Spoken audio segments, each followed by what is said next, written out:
no, you're not the doctor. Oh, blimey, no. My name is Clive. I'm what they call a companion, though I prefer sidekick. It sounds a little less hinky. But you traveled with the doctor? Oh, yes, it was grand traveling all through time and space till I got fired. The doctor fired you? There were some incidents. Incidents. Would you care to elaborate? Well, I accidentally, through no fault of my own, mind you, caused some historical flubs. Care to give some examples? Let's see. Thinking of Atlantis, fall of the Roman Empire, World War One, World War One and Two, the collapse of the Vorgon Shadow Alliance, and the election of your current president. I don't know what to say. Oh, that's okay. I have a joke for when things get awkward. Knock, knock. Who's there? Doctor. Doctor Who? You see what I did there? It's funny because... Out! I'm out of here. You know, that German fellow didn't think it was funny either. No sense of humor. Greetings and welcome to Solving the World's Problems. Tonight's problem, what do you do with a 60-year-old franchise that is in flames? The BBC actually is doing something about it, and they brought back one of the most beloved showrunners. With us tonight, we have Stephen Ransom. Hello, Stephen. Good to see you. Pleasure. One of our panel, a permanent panel member. Absent this week again is my partner John. He's on a bit of a hiatus. So, John, you're killing me, man. You're just killing me. We have a special guest tonight, Father Christopher Miller, the Nerd Father. Father, welcome to the show. Thank you. You've been on my channel a number of times. It's good to be on yours. I have, and actually, I owe Father Miller some thanks because I mean, a lot of the people who I know now, I know because I was on your show and we made, the network, and it's been fantastic. That's that's really the fun of this streaming is being able to get to know you guys. Some of us, Father. Some of us. Some. And we have the untamed Mando. Mando, hello. How are you this evening? I am good. I'm a little delirious. I am coming back from the meetup in Orlando. I have had 3 to 4 cups of coffee, 20 minutes of sleep, and I am ready to go. Sometimes that's all you need. So Mando's going to get weird on us later in the show. Probably, if I start just giggling, it's okay. It's fine. And Jay the Deep-Minded, that wasn't kind. That wasn't meant to make me feel good. Speaking of accents, our man in the UK, Mr. AWK. Alex, how are you this evening? It's the middle of the night for you. Yes, good evening or good morning from the UK. And might I say, Roman, I think your audition was terrible. Well, he would have qualified as a companion for Jodie, Dr. Jodie there. Well, he won't be the Prime Minister for starters. That's what I say. Fair enough. Oh. Wow. And we have our good friend, Unbearable 73, Matt. Welcome back to the show. Hello, everyone. How you all doing this evening? Hopefully, we'll end on a good note and not Dr. Jodie. You mean the lovely lady known as the female doctor who we shall lovingly call Dr. Karen? Dr. Karen. We will try to minimize our conversation of Dr. Karen this evening because we have plenty of other things to talk about, though I'm sure, much like a dreaded disease you catch in port, she will creep up. And my favorite wizard on the interwebs, it is Mr. Blair de Blair. How are you, sir? I'm doing well. How are you, gentlemen and ladies? Doing just Like fine. I was right on the edge. I'm just ready to burn this thing down. So, special announcement. Blair de Blair has also joined us as a permanent panel member. So, Blair, Nice. welcome to the Madhouse. Yay! Do we need to get him like a padded cell, like his own little padded cell now? Really? Is that how it's going to be? That's how it's going to be. All right. I get it. So with us tonight in the chat, Jay the Deep Minded, who's already insulted me, Jacob Ironside, master of the meme, Sudoku 24. I think that's it. Untameable Life. The That's Untameable me. Life is also That would be Mando. There we I go. know it's confusing. I don't know what to do about it. But yes, Untamed Mando, the Untameable Life is the same knows. person. Nobody knows. So, just going to do a very brief history for those of you out there who don't know. And I was actually surprised. I was telling the folks in the green room how many people don't know Doctor Who. I was dumbfounded, or I was kind of looking for folks for the week, and I've never seen an episode. What's a Doctor Who, and I'm like, wow, because within our community, there's like certain foundational shows that I expect people to know, and this is one of them. So it was a little bit weird. So Doctor Who started in 1963 on November 23rd, the day after the Kennedy assassination. Yikes. William Hartnell played the first Doctor. The first Doctor. With underlines and a highlight around that. He was the first Doctor. And the show ran until 1989, and it died kind of a miserable death. And then in, 1996? 97? that sounds right. 96. There was a television movie where we got Paul McGann as the seventh Doctor. Eighth Doctor. I apologize. And that was a one-off. And it was a little weird. It was very different than regular Who, but whatever. It was a something. And then it sat quietly waiting to come back into our lives. And it was brought back by Russell T. Davies in 2005 and ran for until about 2017. You could say 2016 to a degree. When the world fell apart and burned. Well, with just great success. Everybody loved Doctor Who season, with Christopher Eccleston and then David Tennant, then Matt Smith, and then my personal favorite, and there can be criticism there. It's okay.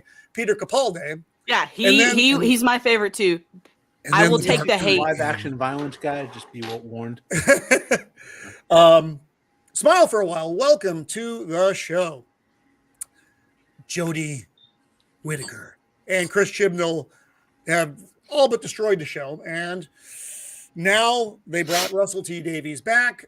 We got the special coming up with David Tennant. I keep wanting to say Matt Smith because I'm old and I mix things up. So just if I get it wrong, just go with it. I'll never know the difference. And then next year, the full run, or I guess probably, is it going to be next year or is it going to be 2024 when we get the full run of the show again with Russell T. Davies and Ncuti, the new Doctor. I think it's 3 specials next year and the next season, and the next alleged season in 2024. Okay, and that kind of makes sense. I'm actually looking forward to. I don't want to get ahead of ourselves before we go into the speculation of the what's to come stuff. So let's ask the questions just fast. So I'm going to start with Father Miller because Father Miller is the man who is on the clock. He's got the business of God in the morning. So you got 45 minutes with him tonight. So Father, who is your favorite Doctor? All-time Tom Baker. I do Tom have Baker. one of his autographed photos when his store was open. It's hanging on my wall. New Who would be David Tennant, but I don't know if people remember, but when it first aired, and stop me if I'm jumping ahead, but when it first aired in America, we had to wait 6 months after England. Yes. Because it aired in England first, and then you had to wait about half a year for it to air over here. And the day that it aired, I had a little breakdown because I was in the seminary at the time. Only 2 TVs in the whole seminary, and they were both occupied. I had been waiting like 8 years for this day, and I can't watch it. Oh no! See, that's not cool. PJ Well, I had to beg and maybe plead. in the chat. PJ maybe another man who was burning the PJ, midnight go to hour bed. in Scotland. I think he's stalking me a little bit. And that's Go okay. to bed, I'm sorry, PJ. I'm not working on your music right now, PJ. I'm not working on it right now. He's quite the ball buster, just in case anybody's curious. So Tom Baker, arguably the most beloved Doctor, and I definitely agree with that. He's certainly my favorite of the classic era as well. And then but like I said, I'm a forgive my brain, a Peter Capaldi guy. He's my Doctor. But Tennant really is the one who a lot of people like Eccleston, but Tennant's the one who I think really kicked it into high gear and brought the popularity of the show. And he's like the opposite of what Jodie Whittaker has done with the character. So, and like I said, it's exciting to see this showrunner. Yes, Brandon, the anime guy. As I said, not everyone knows Doctor Who. And Which is a crying travesty, crime against humanity shame. It's weird. It's just weird. What are you people doing with your lives? So working.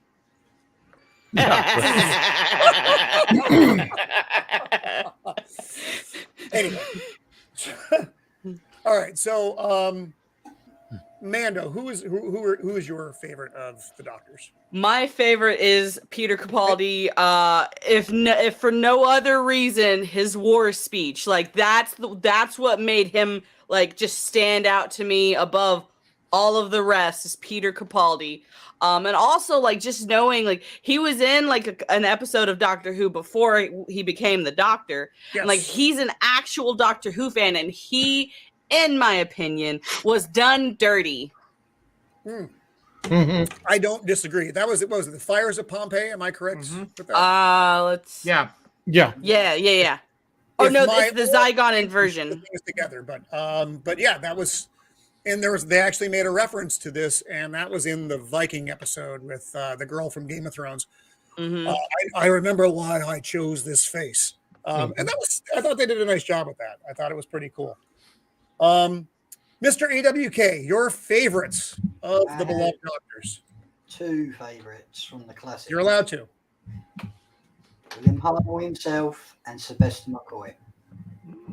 So who is? I'm sorry. What was your first one? William Hartnell. The first Doctor. Yes, Again. because the reason why I love William Hartnell because it was the first one I was introduced to. And the funny thing about William Hartnell, his birthday's next to mine, so.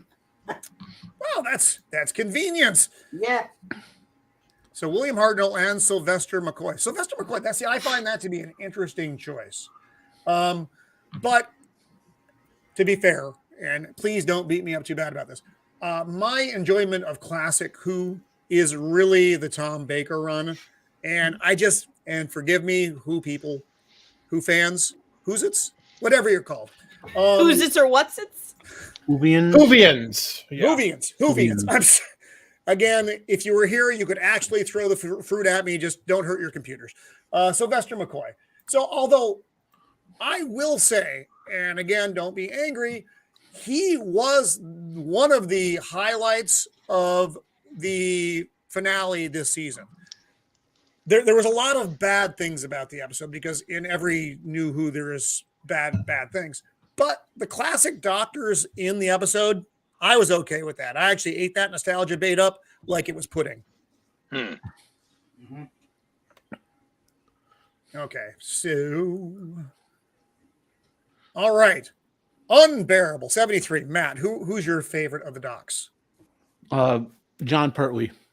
He's to put it in context, I was a little kid and there were like a bajillion PBS stations, all showing Doctor Who. Plus, when I boosted the antenna to show even more of them, I had no idea what was watching. Other that there was a blue box in all these shows, and they were British. And I was like, "What's going on here?" And then eventually, I saw Peter Davison's run, and I'm like, "Wait a minute, it seems like a theme."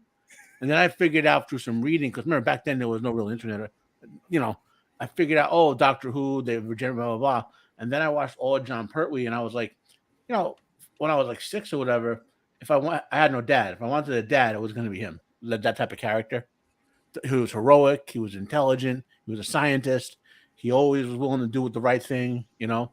And so it's kind of stuck with me, you know. And to this day, he's like, I can randomly put on his episodes and enjoy them. Like I don't have to think of a specific other episode of a Doctor to watch. I put on anything part he's done in Doctor Who and just watch and enjoy it. Now, Matt, if I'm not mistaken, most of his stuff was with Unit, right? He was like trapped. For his early seasons, he was trapped. He eventually gets the missing piece he's working on from the Time Lords. Okay, and they restore his memories and let him travel again. But he has a lot of adventures on Earth with Unit. Yeah. Okay, so that's what I remembered about it, and of course, that's where he became the Fourth Doctor. That's where he had his transformation, was at Unit. Yeah. In one of the most badass regenerations you'll ever. Is this a later topic to talk about? Or can we just say it now?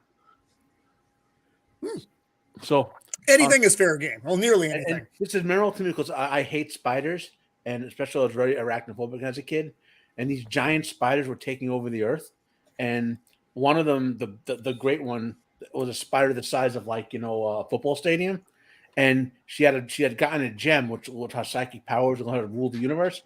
And the Doctor knew he was going to die and went in there and he beat her. He outsmarted her and he beat her. And that super dose of radiation, because they lived on radioactivity, these spiders, was what killed him, you know. But it was a badass ending, you know. So see, everybody has a favorite, and unless you're calling Jodie Whittaker your favorite, you're not wrong. So Blair Why would de Blair, she be anyone's favorite? You know, I don't know the answer to that. If I knew the answer to that, then we probably wouldn't be on a show together, or I'd be making an awful lot of money getting fair to her to a point. She had zero chance. You know what I mean? With Chris Chibnall and what I don't disagree with you. Zero. Like you could have put anyone in that role. I have to put the underline and exclamation point on it. When Jodie was doing her pre-interview stuff, before the show aired, she did not do herself any favors. No.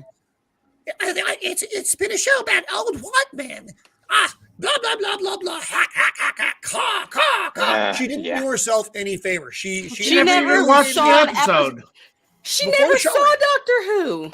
Mm-hmm. And again, I'm not defending that. I'm saying even if she loved Doctor Who, like Capaldi loved Doctor Who and got done in basically, you know. No, but Capaldi, even though the last season 10 was not good, he still, you can look at Capaldi and still say he did a good job as the Doctor. Even though the writing was crap, he did a good job as the Doctor. Unlike Jodie, who did not do a good job as the Doctor. I'm saying if Capaldi had never regenerated, he did all those things he did, we would hate him. I don't know. I can't speak of the things that have never happened. And horror episodes, the writing, like the content of those horror episodes was atrociously offensive. You know what I mean? It wasn't just bad like Colin Baker was bad, but the writing, it was put on screen to offend the audience, in my view, deliberately. No, you're not wrong. I mean, Capaldi had a couple of those episodes. The trees. What was the first one with the ice? Whatever the one with the ice was. Where he had to punch through? No. The first episode of season 10.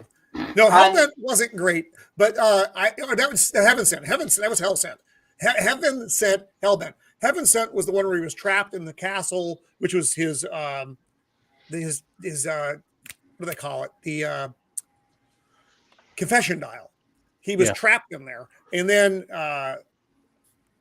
Hellbent was the follow-up episode. I thought Heaven Sent was where they were trapped. It was dealing with the dead, how the dead still feel after they die, and it's like in the cloud or something. It was with Danny Pink.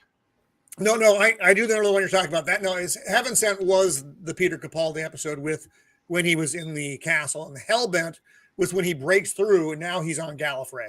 So it was the follow-up. That one was not as well received. And our actually man like Zax, I do Hellbent. want to say, hey to I liked it too, but it wasn't as well received as Heaven Sent. Zax is in the chat. Zax, one of the great powers of the interwebs these days. If you need anything on Indian cinema, RRR, Zax is your man, and he also does great nerd topics in general. He's one of the good guys on the interwebs, and he's Canadian, but we don't hold that against him. So I wanted to say welcome, Dred Roberts. Thanks for stopping by. I was streaming with him last night with Zach. It was a real good time. We had a good time roasting the reigns of. I don't even how want to say could you it. not have a good time roasting the Rings of Power? Grenadines. We should call it the and Rings that's of Fire at this point. Yeah. And it burns. Let's get the preparation H out for was one where Bill was being stalked by for the love of no, actually he's right. Sudoku is 100% correct. The lesbian water being. Yes, that's a thing. Season 10 was not good. Let's so Blair de Blair, my favorite internet wizard. Who is your favorite doctor? Tom Baker from the classic era. He was the first one I saw, and you can't help but love him. And then There for the is new Who, so much to love Capaldi. about. Okay, so you're like me. And I'm sorry about that if you're like me. So Tom Baker, there is so much to love about him. His smile is just brilliance. Jelly babies. Everybody loves the jelly babies. Actually, if you've ever had a jelly baby, and Alex, Mr. AWK, I'm talking to you, jelly babies are not good. No, they're not. They're not good. I got them to be for my authentic 4 costume the year that I chose to do 4. Also, the wig, very hot. But I got some jelly babies, and I was like, "Oh, jelly babies!" And then I was like, "Ew," because you think it's going to be like a gummy bear or something like that. It's not. It's not. It's like it's maybe a gummy bear that's been left in the sun too long and isn't as sweet. They're just kind of. I don't know. I can't speak for British confections. It's gelatin. It's basically gelatin. I've got a little story to say about jelly babies because I've actually had my photo taken with Tom Baker himself. And Really? it wasn't just me, it was my little brother and my cousin. And there was jelly babies on the table before the photo session. And he goes, "Would you like a jelly baby?" And my cousin leapt at the chance of grabbing the whole bag. Well, to be fair, if the legendary Tom Baker asks you if you want a jelly baby, you say yes. Yes, but I said to my cousin, "You take 1 or 2, not the whole bag." Plus his portrayal, he knew he was TJ's yelling at me to check my Twitter DM, so I'm gonna check my Twitter DM. He played it like he was an alien. He wasn't a human, so he did all these kind of weird quirks that made no sense. But I'm going to share this. This is our good friend PJ Maybe, over in Scotland. Yes, I saw that. That's awesome. This was his Halloween this year. That's good. And PJ, you make a fantastic 4. A little bit better beard, in my opinion. Well, that's true. 4 had a pretty weak beard, but that's and then Capaldi, just like I do, and I like Capaldi honestly for a lot of the reasons that I like Tom Baker. They're both very good actors, and they're both able to turn on a dime from being wildly humorous to deadly serious when they needed to be, and they're not the same, but I think they had a lot of the same characteristics, which is why I was drawn to them as my doctor. My favorite Capaldi moment was that part where he's in Davros' little chair. He rolls himself in. Yeah. He's like, "Who's up for a game of Dodgems?" He's like, you're probably "This is wondering, in your worst nightmares, isn't it?" Where'd I get the tea? And then like, admit it, we've all had the same dream. If you read interviews about Capaldi back when he was starting the role, he was channeling his early favorite doctors and like combining, I know, stuff from Pertwee and Hartnell and all into his performance. He was deliberately doing like an homage to his favorite doctors, you know? Well, given that, you know, you're regenerated from these other, you know, personalities, it would make sense to carry some traits forward. Yeah. Mhm. Well, he was because he loved Doctor Who, you know. And well, unlike Jodie, who also was challenging Matt Smith and my brain, Tennant. David David Tennant. Tennant. but poorly. And she always made the pig face, which always bothered me a great deal. Jodie and her effing pig face. So, Stephen, you're the noob in the room for the Who, if I'm not Pretty mistaken. much. I've been spending the last 48 hours trying to catch up, at least through retrospective. And it's the amount of material is so gigantic. Oh yeah. I mean, I was just watching a 5-hour discussion by Jay from EFAP on just the first season with Jodie. Ooh. And he's tearing it apart. That's a long time to talk about Jodie. Ooh. And he's just tearing in a new one, and he's doing it very gently too, which is, you know, classic EFAP. But I have a retrospective that I just made a playlist of that I need to get in my head, because it's obvious the conversation about Doctor Who is extremely pertinent, and it's not going away anytime soon. So I better get in on the act. I wish they would just like do what they used to do and they just put it on a hiatus for a little while. Let it die down for a bit. Just let it do what it did before, and then 10, 15, 20 years, we'll pick it back up and it'll be fine. It'll be great. Just let it get through, you know, 2016 onward through this hellscape that we see ourselves in as far as cinematic stuff goes. I would agree there, Mando. I do want to point out one historical thing. The reason Doctor Who was canceled during McCoy's seasons was because the head of the BBC hated the show. Utterly hated it. It's why And you could tell. the sabotage. It's why he just hated the show. Yep, that's not totalitarian at all. Yeah. Huh. So, I had a thought. Hang on, All right. it's in there. Gather your thoughts, Roman. Wiggle it out. I remember. So we've talked about this before, and not just with Doctor Who. And this is why this is pertinent, not just to the Who topic, although it's good. The let a franchise rest conversation. Marvel needs to let it rest. They should have let it rest after Endgame. Doctor Who, obviously. James Bond, let it lie. Star Wars, put the blanket up, tuck it in for the night. It needs to stay resting for a long time. All the great franchises are, I can't say DC because DC is just such a quilt work of not doing it right. Although the new studio head, and they brought James Gunn on board, and which I'm excited about. And a lot of people are not. I am. I like James Gunn. And bringing Henry Cavill back. There's so many good things happening there, but that's just, I want to use Doctor Who as the catalyst for talking about that stuff, because it's the same thing. It's the same thing. It's the same picture. Just different franchises, same picture though. So Stephen, in your conversation, were you able to, I mean, it's an awful lot. Do you have a favorite Doctor, or is it still a mystery? I mean, I've been in those 48 hours, I was barely able to scratch the surface. I mean, we talk about a friggin' gigantic universe with, I mean, just the major players in this universe, minus the current, you know, accumulation of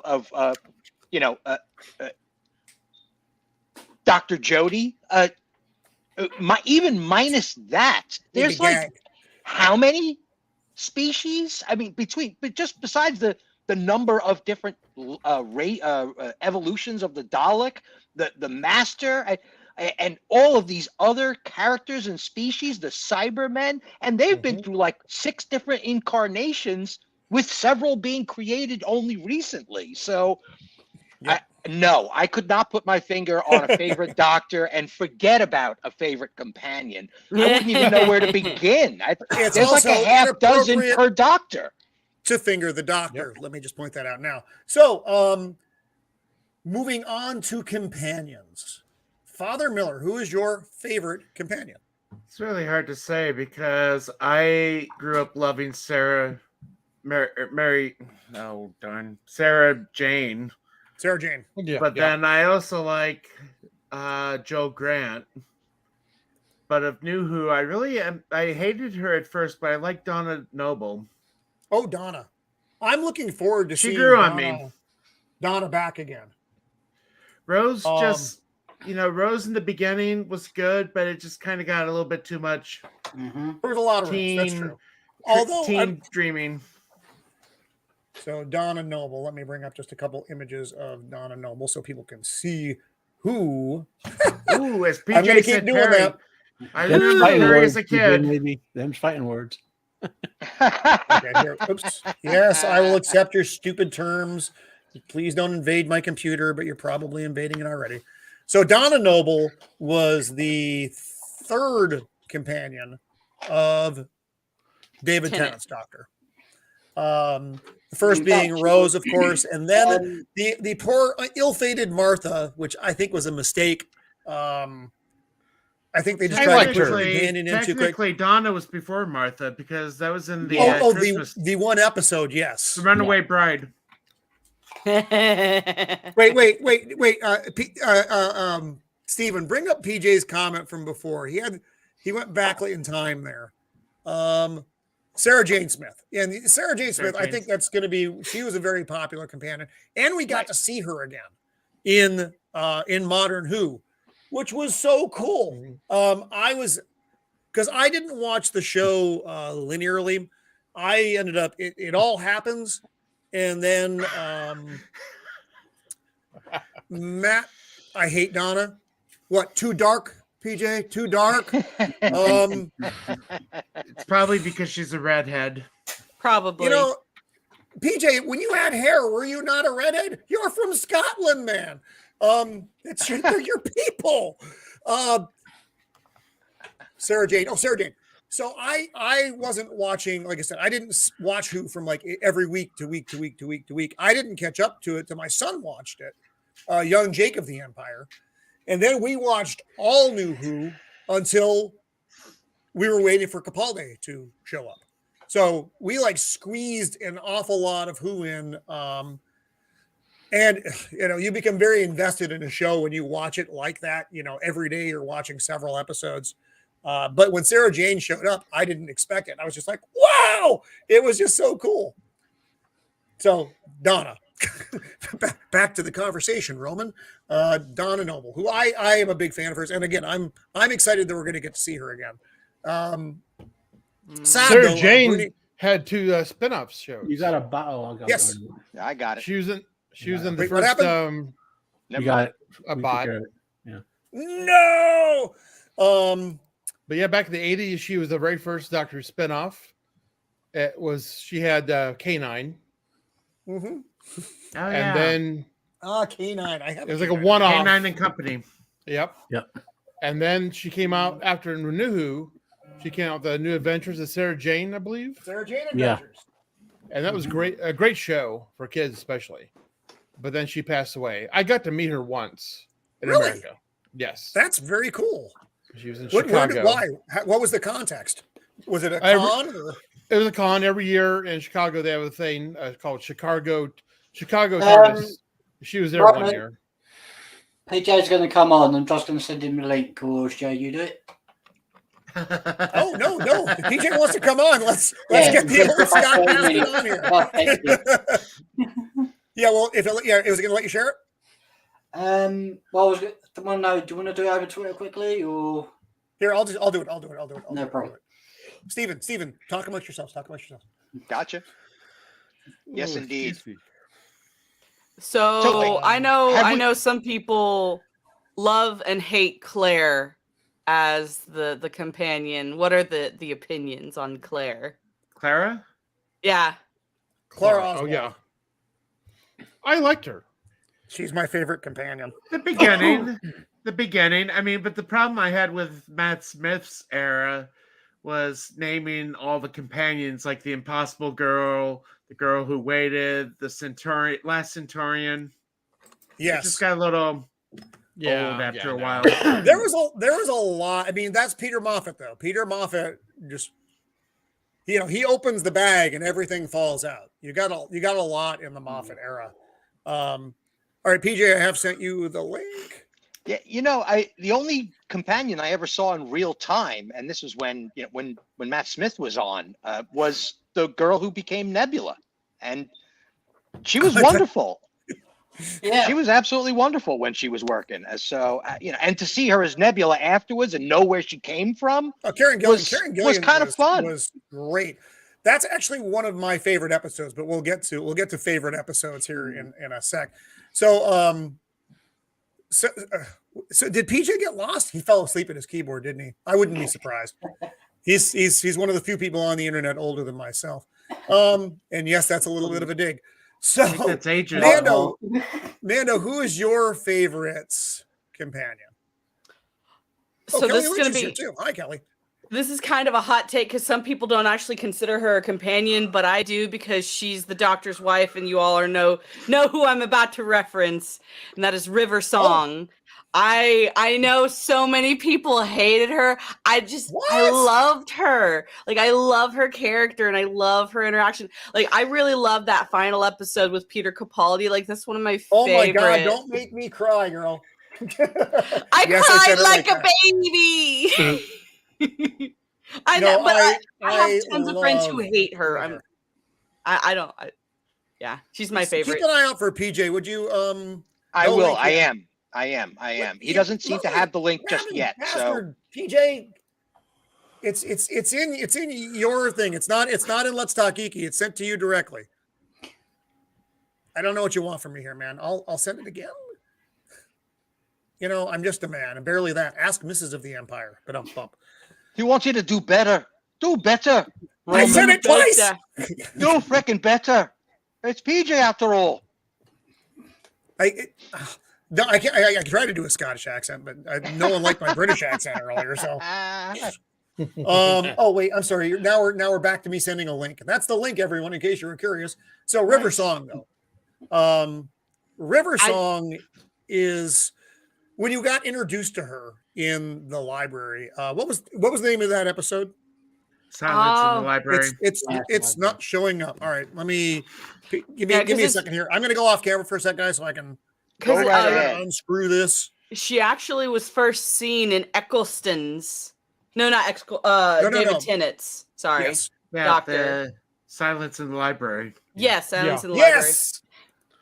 And like just understanding like how her timeline and the doctor's timeline are kind of going like it's like a crash course. Her timeline and the doctor's myself. Right, turn your sound off. It's like a What's I happening? hear myself.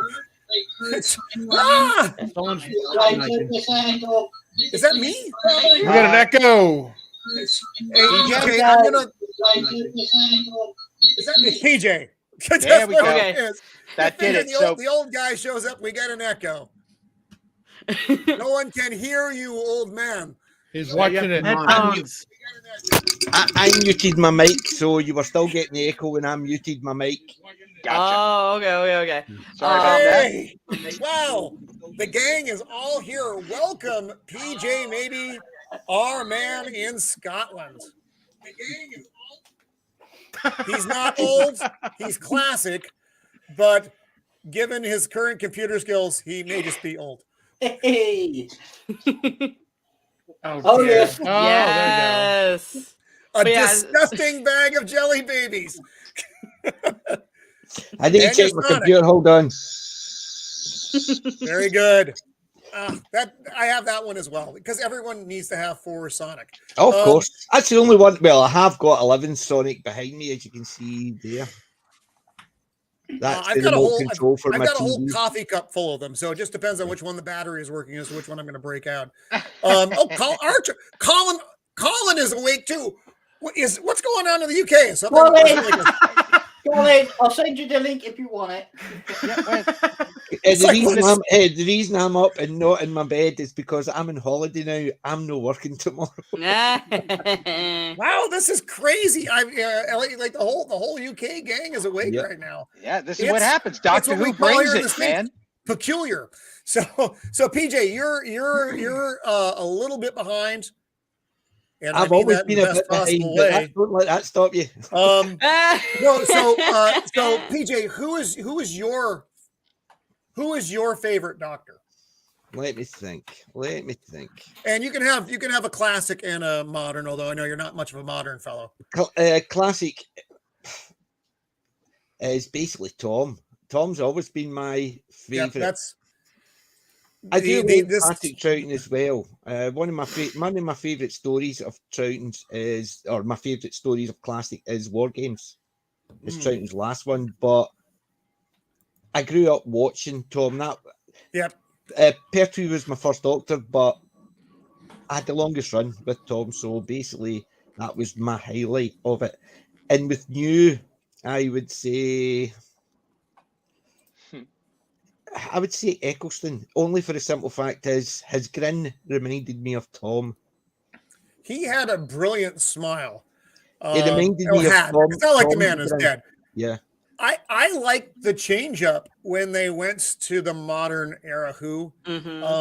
They gave him a good look. And granted, he only had the one run, but man, what a run it was. I honestly thought. Oh no, sorry. I was going to say I thought he could have been up there with Baker if he had stayed. I mean, I was really impressed with him at the end of the first season. Yeah. He had some of just the best episodes. And you got introduced to, Captain Jack, Rose, of course, Rose's mom. And I like the way they brought the show back with a bit of a throwback episode, though, with the mannequins. The Autons. Yeah. It's the foot in the new and the foot in the old to bring everybody together. And I thought they did a brilliant job with it. And the comment about the ears was also very good. Because that let you know he had just popped in. He had just regenerated or was. And with a property like this, it's a miracle they were able to resurrect this property as efficiently as they actually did. Actually, this came out of nowhere in the early 2000s, and I remember being an overnight explosion of success.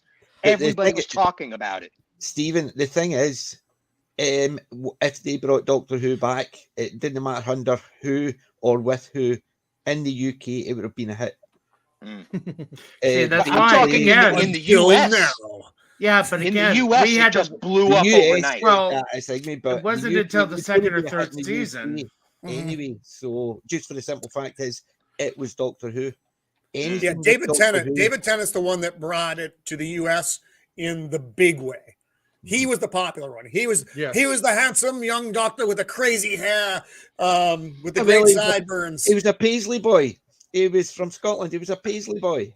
And again, I referred to the fact that we had to wait half a year to get it after it aired in England. Yes. Up until after David Tennant, I think it was after Tennant's first season. England, there were ways to get it. Places. Well, everybody did. That's the problem. That everybody watched it. And then when it showed over here in BBC America, the ratings weren't that good. It's actually Sci-Fi. BBC America, when it came, was it Sci-Fi? It was Sci-Fi Channel. When it first aired over here, it was Sci-Fi Channel. That's right. That's right. Yeah, Sci-Fi or well, no wonder nobody saw it. Nobody watches the Sci-Fi Channel. It's Doctor Who, followed by Sharknado. Well, then it was Sci-Fi with no science fiction programming at all. Yeah. Sci-Fi was when it killed it. I think it's its own joke is the sad thing. I like the crazy thing, like one of my friends who her mom is from Belgium, and she was my roommate in college. Like, she actually introduced me to Doctor Who in college. The first episode of Doctor Who I ever saw was Eccleston, but it was the Doctor dances, and I remember having nightmares about, are you my mummy? And I'm like, oh, that's my favorite Eccleston episode. I loved that so much, and I loved it because of the end. No one dies today. Everyone lives. because he doesn't usually have that kind of luck. And I just him. Yes, Kelly. The emotion he conveyed in that scene was so good, just so good. It's something Jodie Whittaker is completely incapable of. No one dies today. No one. And then someone hits her with a piece of wood. So, I didn't know you asked her. so Mr. AWK, Alex, who is your favorite companion?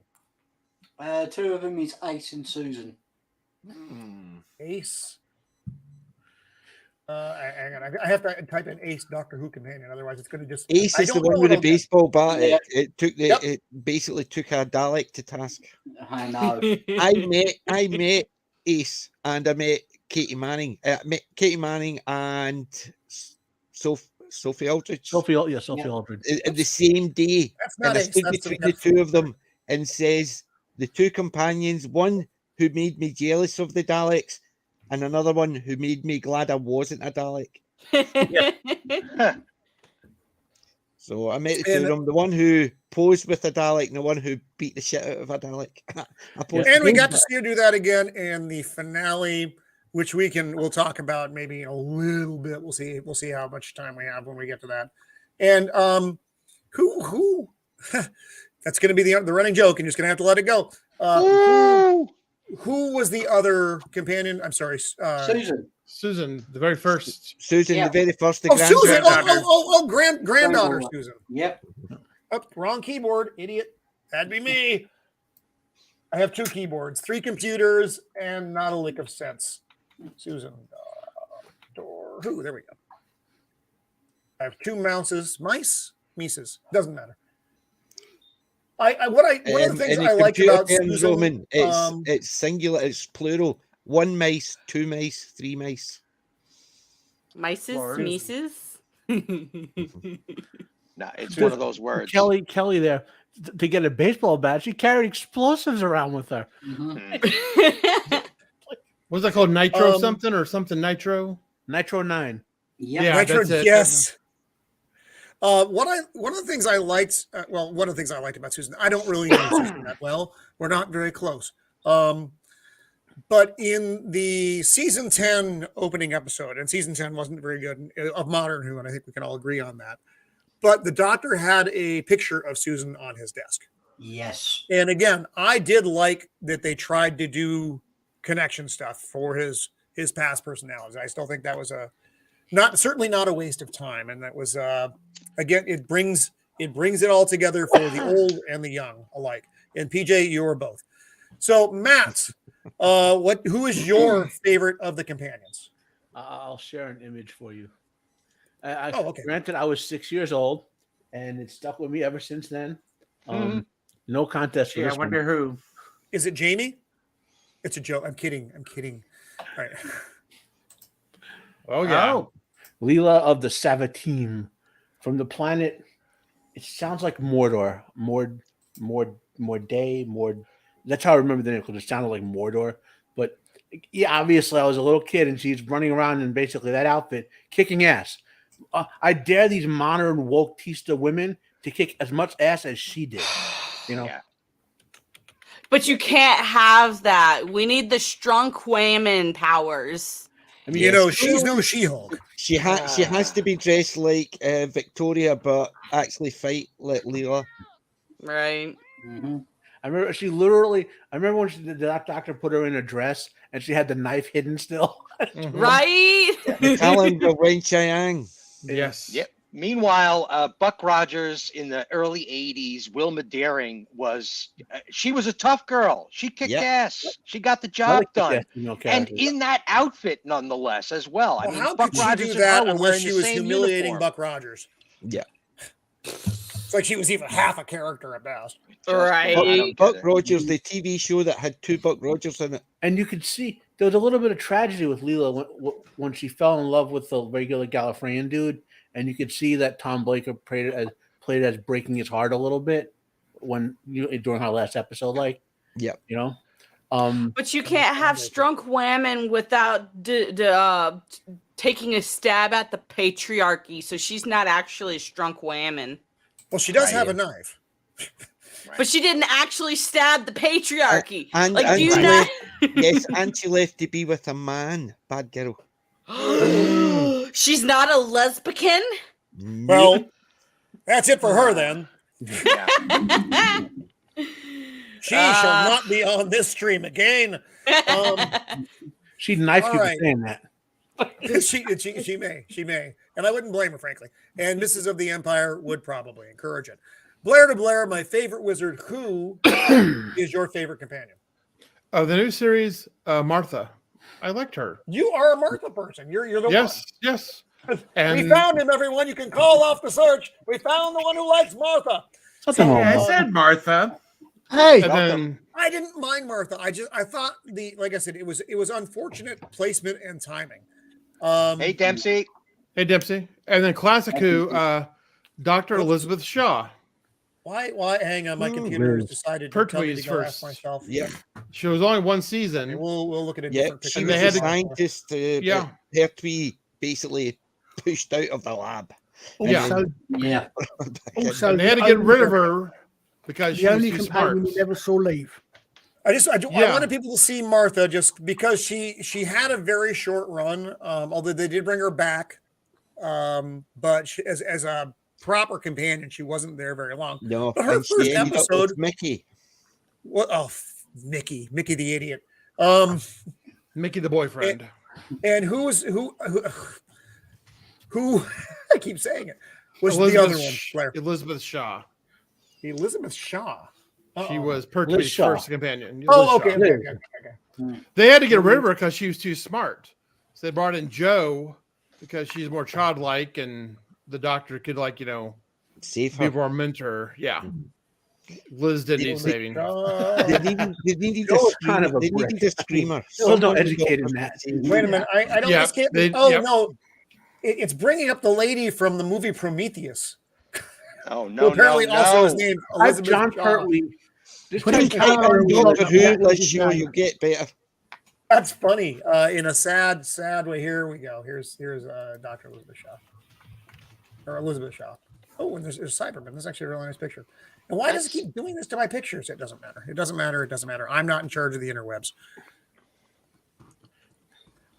And just wanted to remind you, Roman, we've got 9 people on the panel, so maybe not so many windows open on your end. All right, damn you. Okay. All right, Mom. Okay.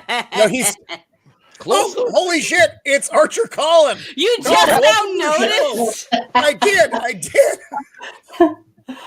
Look, Hey, I'm Roman's running got on a 20 whole minutes of empire to sleep, run over and there. I even realized what was going on. Colin's I think been here Father for Miller 35 has minutes. Got to take off, guys. Oh, Soon, okay. very I'm soon. sorry, Father. Okay. Oh no, you're Well, fine. Okay. Colin, who is your favorite doctor? And I won't open any more windows for a little while. The Fourth Doctor and Sarah Jane. End of story. No question. So Fourth Doctor and Sarah Jane. He's No, just banging it up. no, Colin will be is very accepted. efficient. And I think those are favorites for a lot of people. Fourth Doctor's been kind of the overall agreed upon favorite. And then Sarah Jane, just such a popular companion. And then the spin-offs and then the modern era Sarah Jane. She's the girl who had it all. And sadly, she departed, I think, way too soon. Way too soon. On the other hand, there was no way she was, because of that, she was safe from the last 5 years. That's true. That's true. I think there would have been revolutions if they'd tried Chimbles had got his hands on her.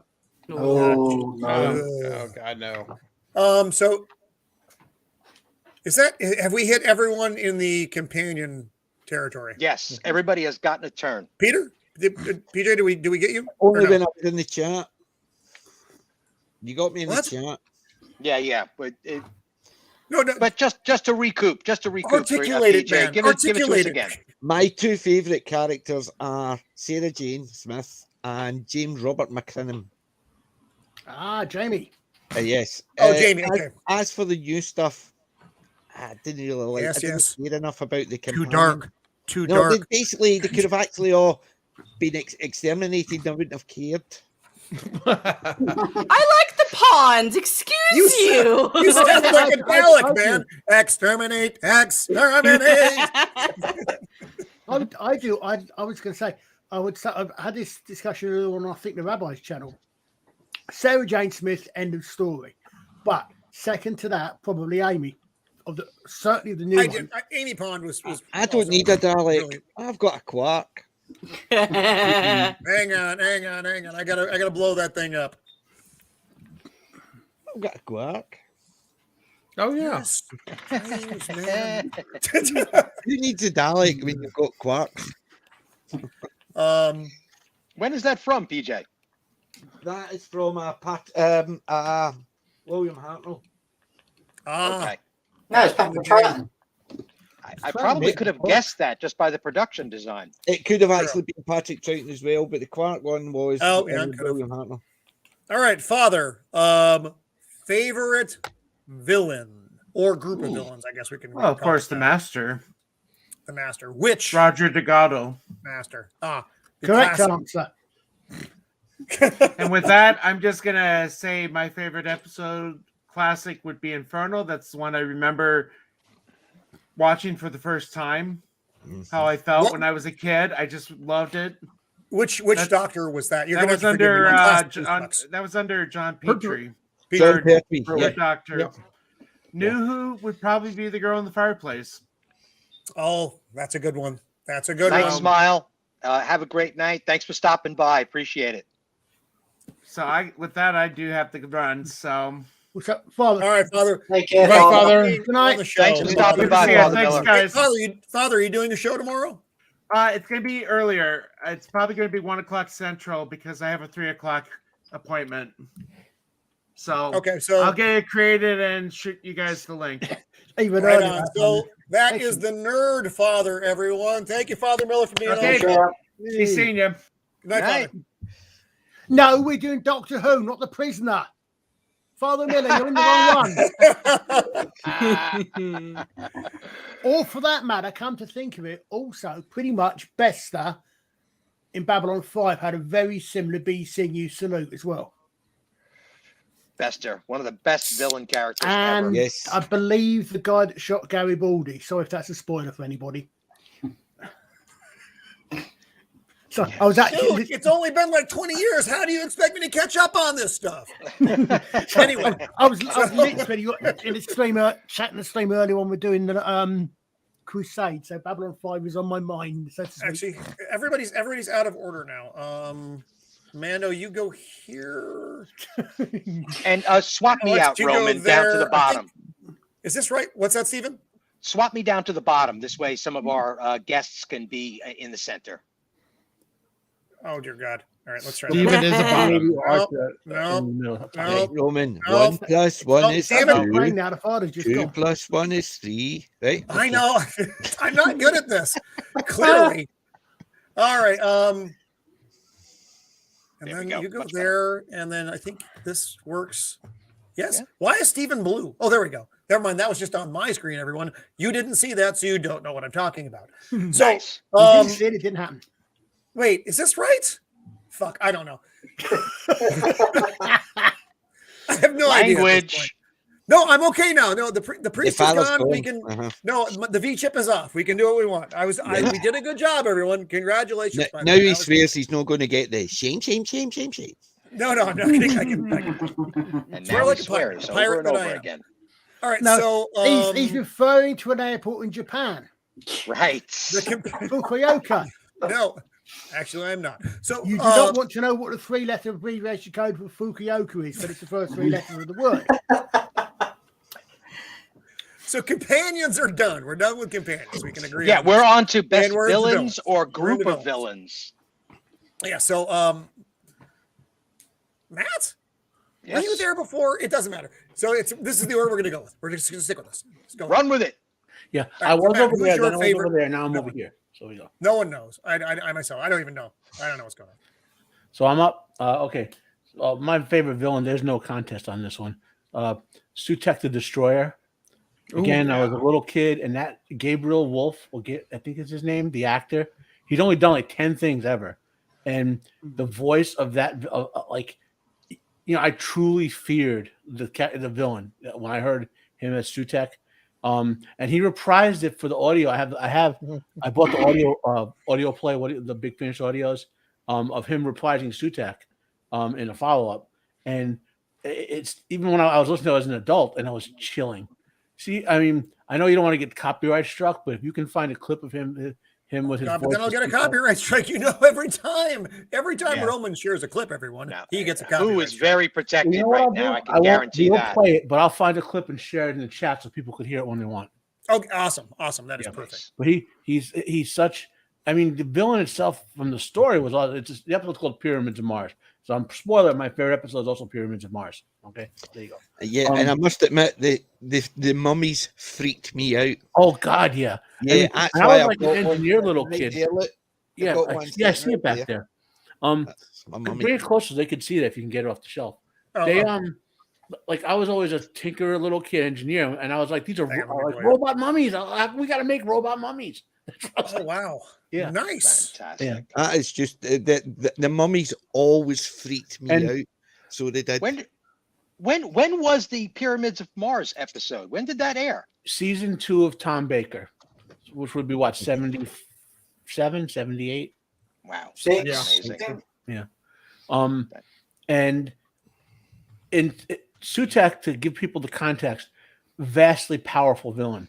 Like. And I actually screamed at the TV during the Power of the Doctor special because of the stupid violation.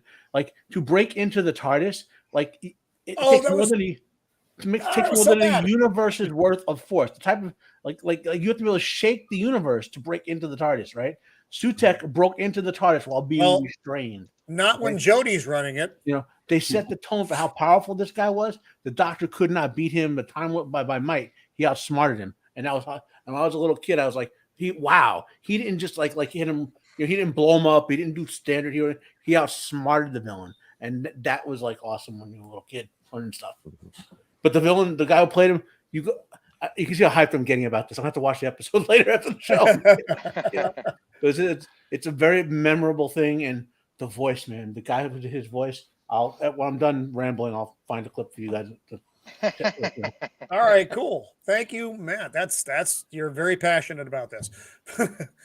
Blair de Blair, who is your favorite villain? The Kendra. Peter Davidson's era. They were in a couple episodes. One was Kendra, and then the next one was Snake Dance. Yeah, I remember those. Kinda, and yep. And they were kind of like this other.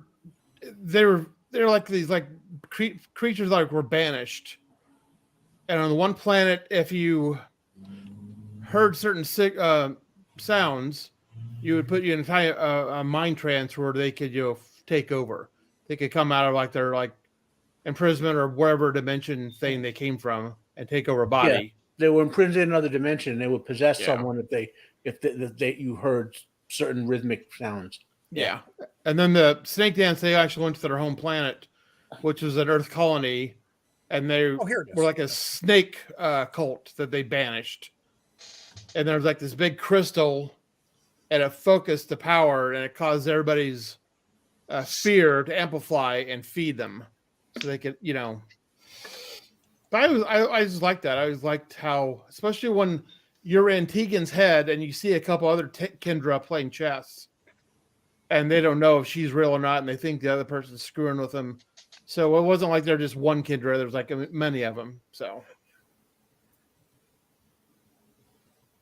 Mando? Yes. Who my favorite villain. Yep. She gets a lot of hate. But the master, Missy. I love Missy. I love just how psychotic she is. And then at the end, she flips. And then she gets killed by herself. I like it. Yeah. I'm sorry. I know. I like Michelle Gomez a lot. She was a lot of fun. I can't fault Michelle. she's actually funny, great actress. Like, I really loved her performance, how she just, you couldn't really, like, you thought you maybe knew what she was gonna do. Maybe she was gonna flip, maybe she wasn't. And then all of a sudden she's like, I just do whatever the heck I want. Bye. To me, Missy was an excellent. To me, she's a Rani. She just lied about who she was. Yeah, I said she's an excellent character. She should have been the Rani. Yeah. The only reason they called her Missy was so they could get the one line in of I couldn't really call myself the master anymore, could I? Yeah, I really enjoyed her performance. Oh Like, yes, absolutely. Yeah, Missy is a character. Yes. Sorry, didn't mean to interrupt there. No, yeah. no. Oh, no worries. But yeah, like I also liked what was his name? John Sim as the master as well. Only like 1 or 2 episodes, like where I really enjoyed him as the master, but like overall, like I really enjoyed Missy as a villain. I know. Really, you didn't like John Sim, PJ? Oh God, no. He is not the master. There is no way he's Delgado is the master. Yes. Anything who is not a cold calculating. Well, he definitely was not cold or psychopath calculating. He was a bag of cats. Yeah, I mean, yeah, exactly. He is not. Missy was Chaos. the Rani to me. She basically the only did the reason they changed it right at the end and called her the Missy was the master was because they were setting it up for a female doctor. Simple as that. Exactly. Otherwise, all the way up there, she could have turned around and says, "I call myself Missy, but I didn't want my name." It's too bad too because I mean it's a real. I mean Michelle Gomez was great. She's a good actress. But the you're right. The reason why she was there is a bit unnerving and unfortunate. Right, like, and I agree. Like the just the strong women power, whatever, like that. That's very distasteful. But like, I like her performance and like just the.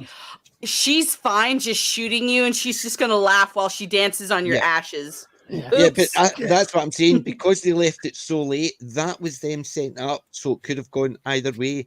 If they had actually got the feeling that they couldn't change to a female, she would have come out and says, "Well, I didn't want you to know it was the Rani," and that would have been the line instead of "I can't call myself the master." Yeah. So that's what they would have done, but they obviously decided that's what they wanted to try to make sure. So Time Lord can change sex, so she was the master. Kelly, that's another thing as well. That's one thing that annoyed me about it believe it or not, Time Lords take their name. There was a big thing about the War Doctor and how he lost his name.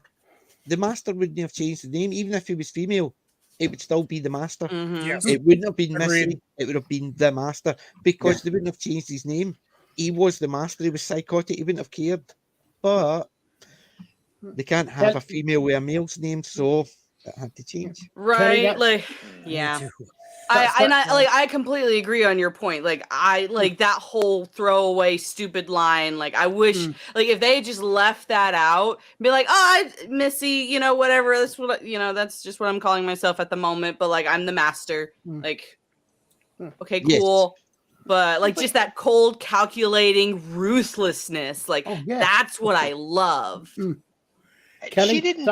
I'm surprised that they didn't take the opportunity to have her say, "I'm the mistress." I mean, wasn't that a thing at that time? One would have thought that would have been a fantastic opportunity just for the lark of the whole thing. I'm not sure even the BBC could have gone quite that far. No, supposedly program. She used to have a whip at one point, a riding crop or an umbrella, so you can just imagine. Kelly, Kelly, that's my second biggest complaint about John Sims. I didn't like his characterization, but my biggest complaint about John Sims, bugger off, pardon my French, I had 2 or 3 really big punch the air moments in the entire of New Who. And one of them was, oh my God, Derek Jacobi's the bloody master. 5 minutes later, he buggered off to become John Sim. No. I agree with you entirely. Keep Derek Jacobi as the master. second best, the second best master after I think after, of course, Delgado. Ainsley I liked Classic. as well. Oh, I- yeah. Yeah, we can't. Yeah. I would actually say though, the thing is that I like Anthony Ainley, but I would say in some ways I kind of almost class him as a another version of Delgado, if you know what I mean. He was the same in as much you could almost akin that to being, say, David Bradley's first Doctor, in as much as his very, very similar take on the same character. But see, I took it that unlike the Doctor, who was more chaotic in his regenerations, the Master knew who he was and was changing as little as possible. His body just regenerated. There would be some changes, but he was always going to be the Master. Yeah, that's what I'm saying. That's why I say in many ways he was another version of Delgado. I like the Derek stories. Do you remember when the Master was like a rotting corpse for a couple times? Yeah, the Deadly Assassin. Yeah, the chap, I forgot the guy's name that played him. He's done a lot of Big Finish as well. Matt, I think your mic's off. Sorry, I accidentally muted myself. One of my 7 mute buttons. Sorry about that. I was going to say the Master's like regenerates like a normal Time Lord. He doesn't, like the Doctor's the one who has the weird regenerations because he has problems. You know, my only problem, like I like Sims Master for one particular reason. They made him exceptionally crazy. You know, just like the sound of the drums driving him nuts and all that. That was just his thing. And then I've hated every single Master since then has been batshit crazy. They're all the same character, just they look different now. You know what I mean? They're all batshit crazy. They have the same, like the yeah, that's true. In this stupid episode, that was no Master's plan. I mean, there was no logic to anything he did. You know, there's no Moriarty to that. Yeah, that was always the Master. He was, yeah. Nowadays, you've not got the Doctor and the Master, as in Sherlock Holmes and Maury. Yeah. Right. Yep. Did PJ just freeze up? Yeah. Yep. Yeah. Exterminate. For a second. PJ got time lock. I get time locks, yeah. So, Mr. AWK, who is your favorite? I was going to wait for everyone to finish. Okay. People would think it's the Daleks, right? You love Daleks. I know better. I know better. I like the Daleks. It's got to be the 60s Cybermen. Heartless, ruthless. As soon as you see that, not showing expression. It's what done me was when they were in the sewers in the invasion. Yeah. And then when it came to here's a nice picture of several different of the Cybermen. They've had a lot of different versions. The real Cybermen. The Mondasian Cybermen is a scary dude. They are the ones that did it for me in the end. They're just creepy. Yeah, but the thing is with the Mondasian Cybermen, what scared the hell out of me is you saw the eyes of the person inside. Yeah. And that emotionless face. And I've got to admit, I know they didn't get the voice right at the time, but and they were ruthless. It won't be one of us. It's still inside my head is where the Doctor's talking to him. And then Polly turns around and said, "Don't you have feelings?" And he goes, "Care? We don't care." That's the thing about the Cybermen. One thing they did do, I think, very well with the Cybermen, and in fact, there's actually one of the pictures you've got up there. I don't know what that thing on the right hand side is. That they did very well in Peter Capaldi's last double. Yeah. Was where you've got them because of the time, but because they did the time dilation thing for that for the ship. You actually saw the Cybermen. No, but they screwed up. The evolution of the Cybermen. Dilation. So they did the screwed up because they've got Mondasian Cybermen and then they've got Cybermen. Yeah. So they screwed up because they forgot. So they'll bring in old Cybermen. Yeah. But what I'm saying is you did see that they sort of changed in advance over time. Yes, exactly. Yeah, they bought the Cyber Syndicate's one's in at the end, but yes. And I've just got to say, the writers of the template, Kit Petler and Jerry Davies, I've got to, applaud them for what they did to create those iconic characters. Mm-hmm. They are the Cybermen are for me. Actually, it's also my favorite. So we'll skip me when we get to this point. They're terrifying because they think they're doing the right thing. Yes, they're trying to evolve you. Yeah. Thank you. I've had quite enough evolution on they my were own. the Borg before the Borg were the Borg. Yeah, Right. it's a hive mind, and you can't reason with them. You can't argue with them. I did like the fact that they and the Daleks fucking hated each other. I thought that was hilarious. Well, the Daleks hate everyone. I mean, and that was another thing where they knew who, when they had the Daleks making a joke. Yeah. It's not all this is pest control. Oh yeah, there's one thing you do better than us. You die. Yeah. I mean, the Cybermen, one of the darkest episodes of Doctor Who ever. Well, Earth Crisis or Earth Crunch or whatever. They killed Adric. Well, he died to save the. He destroyed the dinosaurs. He helped the Doctor shift it back in time, so instead of blowing up modern Earth, it killed the dinosaurs. Mm-hmm. And I mean, I what was that, like 12 or something? I think I cried a little bit. So, Archer Collin, what is your favorite villain or villains? Oh, favorite? I was going to say the worst villain goes by the name, but goes by the initial CC.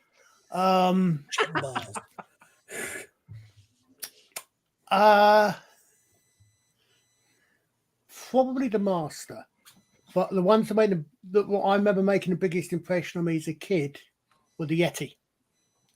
The Yeti, from the Great Intelligence, the Yeti from Web of Fear and the Abominable Snowman. The Abominable Snowman. Thank you. Yeah. I'll be damned. All right. Which also have got Wait a minute. This thing is ridiculous looking. Yes. Yes. Yes. Yes.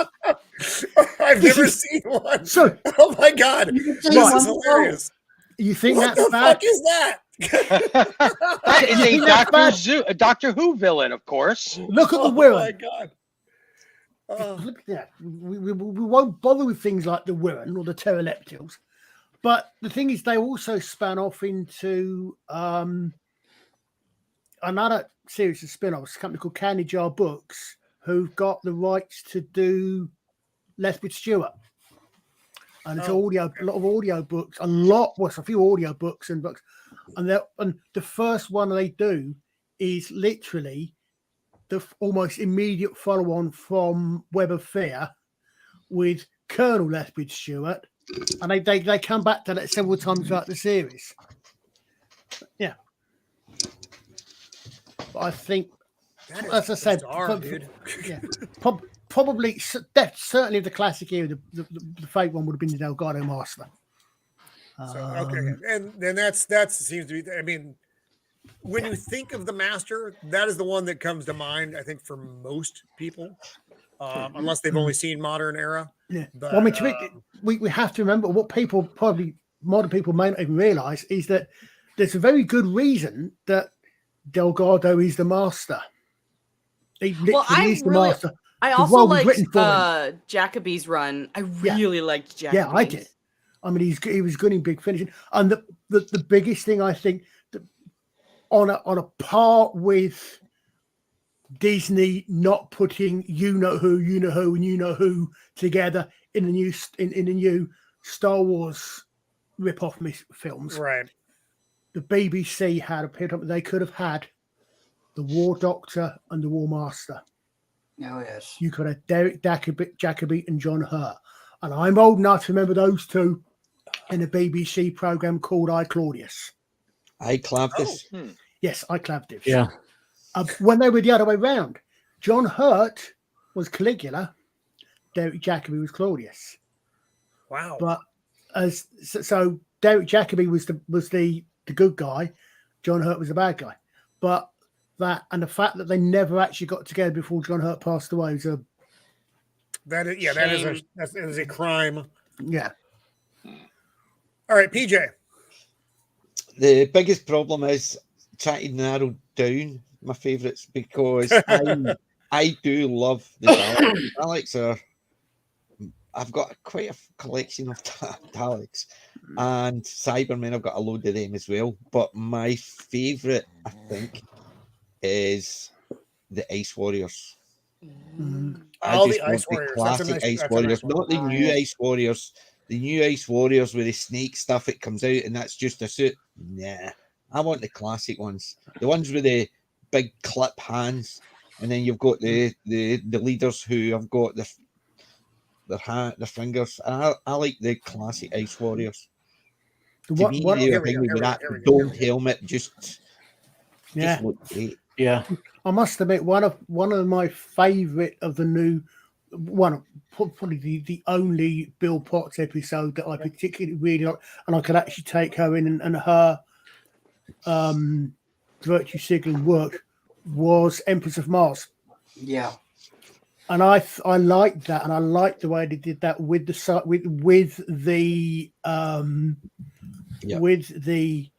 Ice Warriors. And do you know who played the Ice Warrior?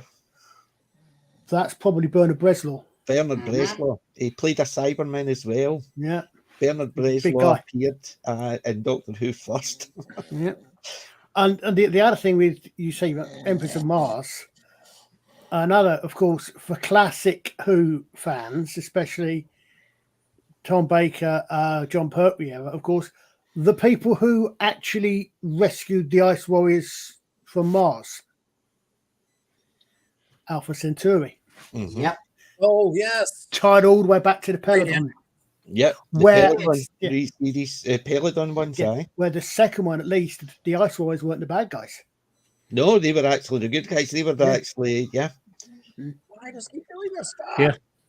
I'm playing clips. I don't mean to be doing that. Sorry. I'm trying to find a damn picture of the goddamn Ice Warrior. Just to follow up with that, they had a callback to that episode in New Who. Remember What's Her Face? The ambassador showed up in one scene. Yes, it was. There was the octopus ambassador.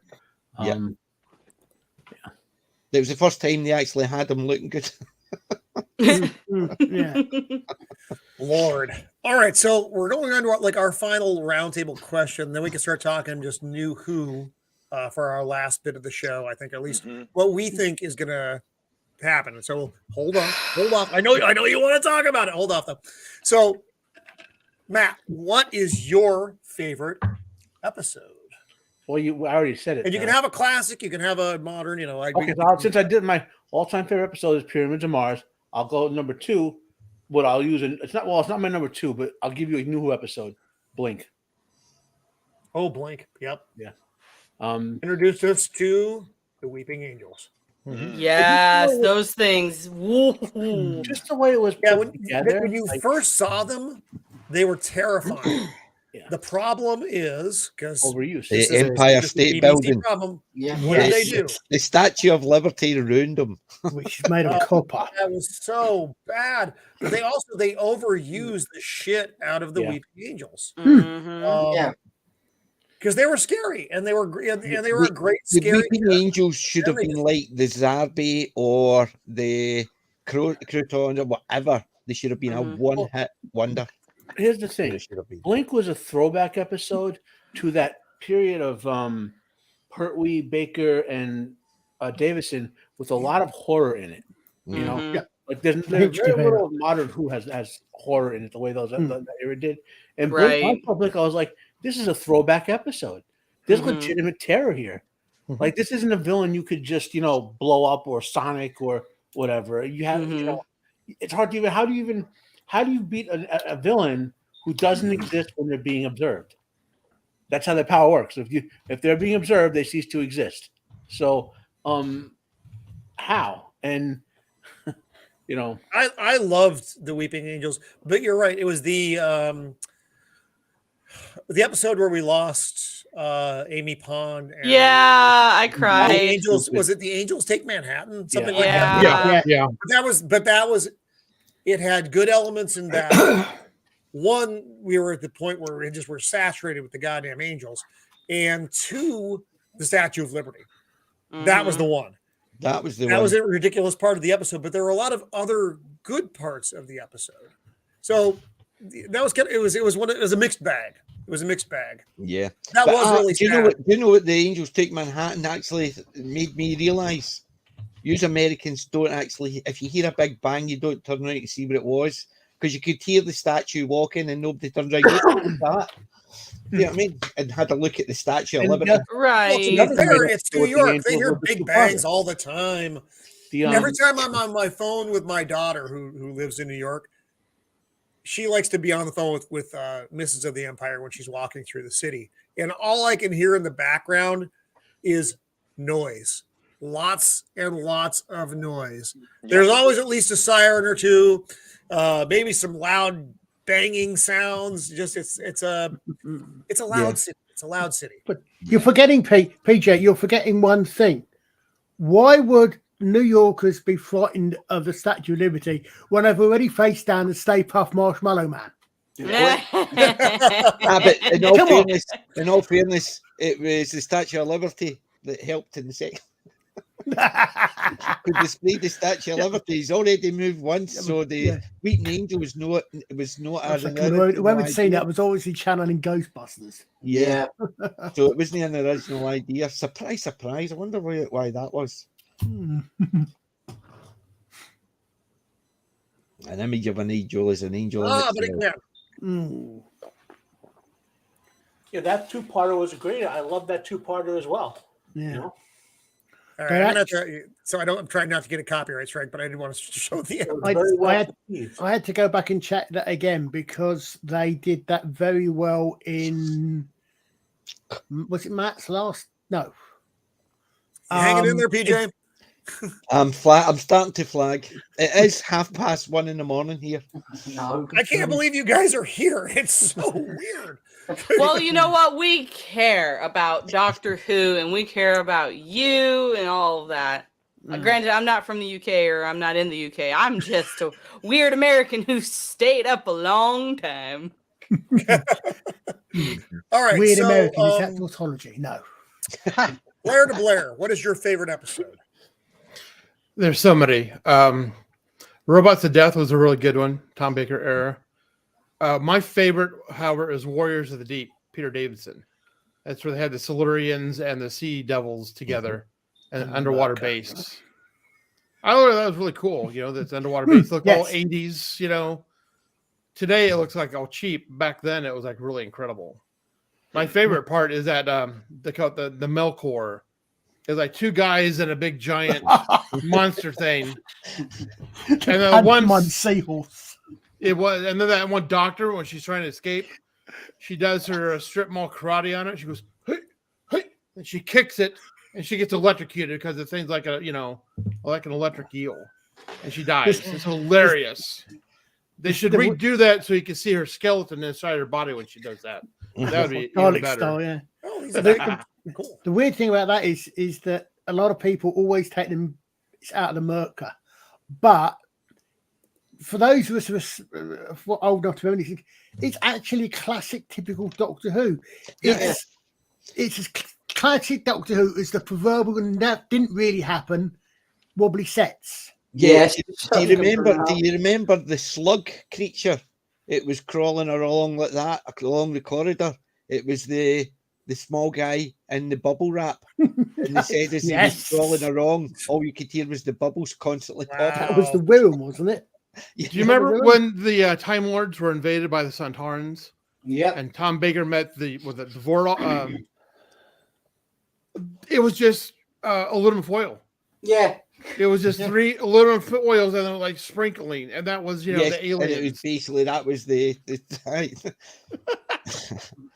But the thing is, we weren't caring about how it looked. It was the storytelling behind it. Exactly. Yes. Whereas now it's always the strong part of Who was the storytelling. You could get past the goofy costumes, the bizarre sets.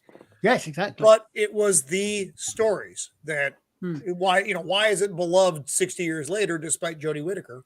Because of that classic era, and I think a lot of modern Who up to season 10, I would say, of the Capaldi era. Was this something I said I seriously missed about New Who? Unlike Blake's Doctor Who and the Blake 7, there were no stone quarries and no disused factories and power stations. Good point. You can't have Yeah. Doctor Who without that. You can't have. Yeah. Well, The Axons, that was another good one. yeah. Yeah, and I wanted to just mention in passing too that the earlier classic era of Doctor Who was not unlike a lot of other science fiction of the same time period. Yeah. The production design was right on point, and if not, it was actually better than on point compared to a lot of other stuff out there. Yeah. Mando. That's why people say it's dated, but when it comes down to it, it's dated because it was of its time. Mm-hmm. Yes. No, it's like Star Trek. Star Trek, classic Star Trek. Mm-hmm. Same similar thing. Although I think the production on Star Trek was largely very good. Spock's brain being an exception, but overall, classic Trek was very well done. Yes, a lot of the background sets looked, and the Gorn, that's fine, but still, it was the storytelling. But I still thought Star Trek looked pretty good. Mando, It looked your better because it favorite. was in color. Well, that's true. That helped. Yes. And one thing that always amazes me, think back as someone who lived through all this, Star Trek was over, cancelled, done, revived, and done again before Neil Armstrong took off. Yeah. About 3 months. I think the last episode, I think Turnabout Intruder aired about 3 months before the Apollo mission. Oh, wow. Yeah, this is a conversation you and I have had since the first day I met you, Colin, and that is historical context is what makes this fascinating. This idea that we were talking about these things and televising these things and produced on television long before they became a reality. Don't hold back, Salty. Tell us what you really think. That's hilarious. He's not wrong though. The last 3 years have been actually the last 3 years, the last 4, 5. Yeah. While what fucking year is it? It's 2022, and we got the witch in the witch in 2018. That was her first full season. Yeah. Right. Before that, we got to see her pig face say, "Oh, that's brilliant," and then the TARDIS blew up and she fell, which was really kind of signaling from the BBC as to the course of the show. Oh, Lord. So, Mando, what is your favorite episode, Mando? I think because I already mentioned, so like I wouldn't say it's my favorite episode, but my favorite speech by the Doctor is Peter Capaldi's, the Zygon inversion, where he makes like his speech, where he, he's like, he's somebody who has been in war, who has seen the world burn, and he's like, okay, you guys want to start this all over again? Let's play ball. And they're like, why are you not taking this seriously? He's like, because you're children. Like, you have no idea what you're talking about, and like you're playing with things you don't understand. And I loved Peter Capaldi's speech. Like, that to me is peak Peter Capaldi, Doctor Who. And then, of course, like David Tennant, Silence in the Library, where, the final time, or the first/final time we see River Song. And so, yeah, like those, I would say, like, I understand that so many people don't like Peter Capaldi's run. I understand the writing was poopy, but I mean, I've not met anyone who did not like this speech, who didn't like this part of the episode, where he is making his speech like about, war. Yeah. I'm not hearing any sound if you're meaning to play speech sound. Just earlier today, and it is a remarkable speech about war and the position of the Doctor when it comes to physical aggression and military action in the first place.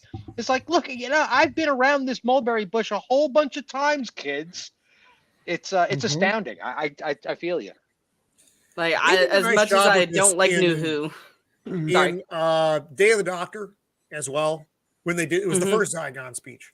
When you had Tennant and Smith they're in the room putting their feet up, Oh, and yeah. they zapped everybody, so they didn't know, are you a Zygon or are you a person? Nobody knows because they Finishing each other's sentences.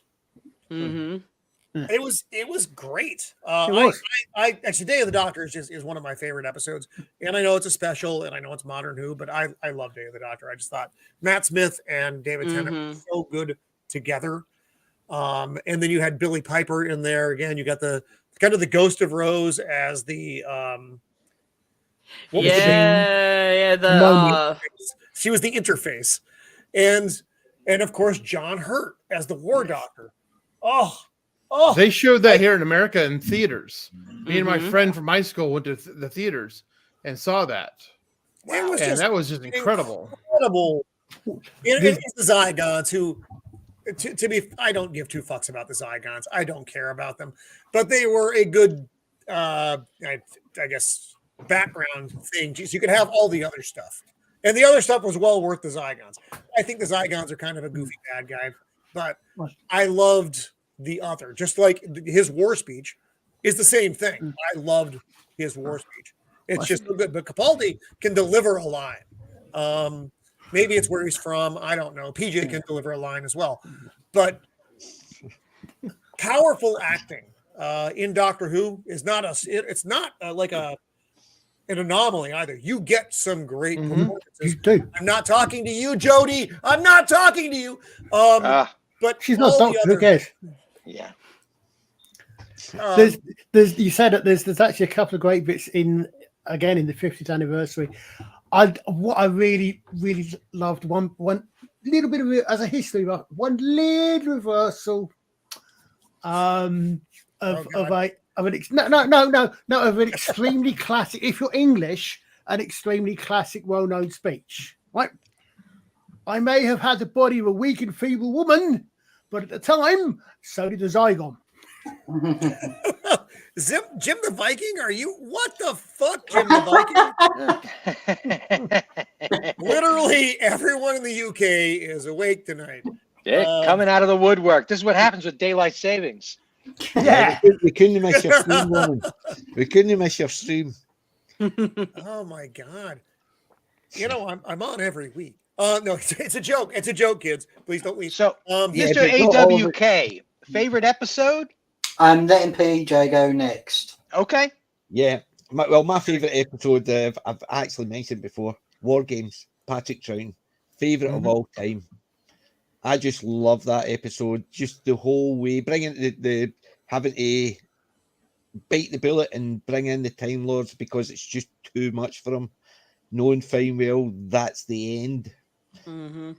Jamie, is that his final episode?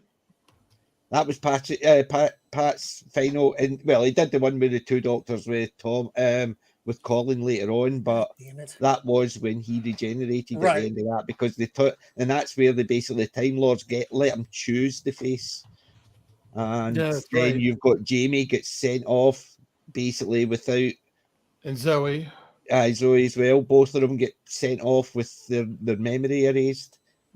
From past traveling with the Doctor only the time they met him, and that was it. That is my favorite. And then brought him back in the 20th anniversary or 25th anniversary. The 5 Doctors, they brought him back as well. And he tricked him. He's like, wait a minute, when the Time Lords took you away, they wiped your memory. That's how I knew they were phantoms, not real people. Yep, it's at the bottom of the stairs. Yep. What? The War Games, if I'm not mistaken, was the first time the sonic screwdriver was used. Really? Yes. Because remember, he's in the room and he basically brings out a sonic screwdriver and unscrews a screw. No, my God. It can also unscrew screws? I didn't know that. That's what it was. It was used for reversing the polarity. He brought it out and he goes like that, and he's got the panel and he goes, hold on, the screw's at the other side. So he uses his sonic screwdriver to unscrew it. One thing the sonic screwdriver really could do. That was the first sonic screwdriver. That device really jumped the ship. It went from being a screwdriver to like a body scanner, and see, that's it does everything now. They made it a I hated New Who because Matt Smith, the one with the 3-minute, remember the boxes? Yeah. Right? He basically walks in, sees the ship and goes, Zzz, right, it's going to do this, and to fix it, I need to do that. So basically, you've already told us the whole story by just going over your keyboard. It became a magic wand. It was a magic wand. Yeah, it became right. Sylvester McCoy didn't want to use the sonic screwdriver because even at that point, he thought it was becoming the get out of jail free card. Yes. And yet they brought it back and it was a get out of jail. There was basically, they could tell a story, but they goes, nah, we just wave that and then sorted. Well, yeah, they replaced, like, the Doctor always used to use non-technology technology to invent weird machines all the time. And New Who, it's always just a sonic screwdriver doing stuff now. Yeah. The sonic screwdriver can do everything. Even wood, it can affect. Yes, yeah. I mean, it was bad. It was fair enough, like with Pertwee, with the Sea Devils, remember? And blowing up the things because it was sonic. So yes, it could set off explosions on the beach because he's sending a sonic pulse. No problem. But it's when they started actually using it for everything. I just thought it's ridiculous. Yeah, it's not as if it's got, and it's the fact that is he's got the thing and he does that as if he's reading from it. Yes. Yeah, he's reading from. It's like a tricorder / screwdriver / medical device, and yeah, that's why I dislike the sonic screwdrivers in the modern era, but I like the classic ones because they were sonic and they were screwdrivers. Here we go. Here it is. That's it. I'm not gonna fuck off. My big problem with number 2 was that fucking flute. I hated that thing so much. The recorder. Whatever it was. I fucking hated that thing. Hated it so much. I actually didn't mind him, but I hated that fucking thing. And they actually did you guys see the animated one that was like a restored episode where they had dialogue, but they didn't have the video?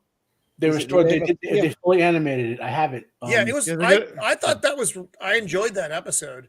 It was a Dalek episode. I forget what the name of it was. Power of the Daleks. The Power of the Daleks. Okay. Yeah, the flute of the Daleks. But he played that fucking thing in that too, and it just drove me insane.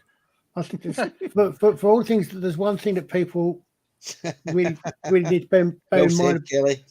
What the thing is? Sorry, Kelly. The thing is, with Troughton, you've got to remember one thing about Patrick Troughton. If Patrick Troughton hadn't worked, we would not have Doctor Who today. Yeah, he had the hardest. Oh no, you're right. He had probably the hardest job of all, taking over. Yeah, he was the first one. William Hartnell started the job, yes, but it was a new role. He done, but Patrick Troughton took over. Probably never been done before. Yeah. If his regeneration didn't work, or what was the name of the movie that they showed the making of Doctor Who? Well, that was the 30 years. It was the 50-year anniversary thing. Adventures in Time and Space. Adventures in Time and Space. Yeah. Man, I loved that so much. Oh God, yes. I thought that was just so good. That very last bit where they have a completely uncredited Matt Smith appearance. I had a lump in my throat. Then I've got a lump in my throat now just thinking about it. My arm hair just stood up. Did you see who else was in that? Fucking really? Yes, Sasha Dewan. No, William Russell. William Russell. William Russell was in it. So he was in the first episode of Doctor Who, and he was in the film talking about the first episode of or making of Doctor Who. So he was. He played the security guard at the BBC. Yeah, I agree, Kelly. Yeah, Peter Davison had a really hard one because. Taking over Tom Baker. Yeah. Oh my God. Yeah, there was something about Tom Baker that he became the iconic. He was like the clip art image of Doctor Who. When you think Doctor Who, that's the image that immediately pops into my mind. Even when he was out and about, if he met a fan, as the Doctor. Mm-hmm. So he did. He stayed in character for fans, kids especially, but fans, he stayed in character. So when they were talking to him, they were talking to the Doctor. I think Tom Baker is one of the actors who always plays himself in any role he's in. If you watch other stuff he does, like He's his always mannerisms, Blackadder.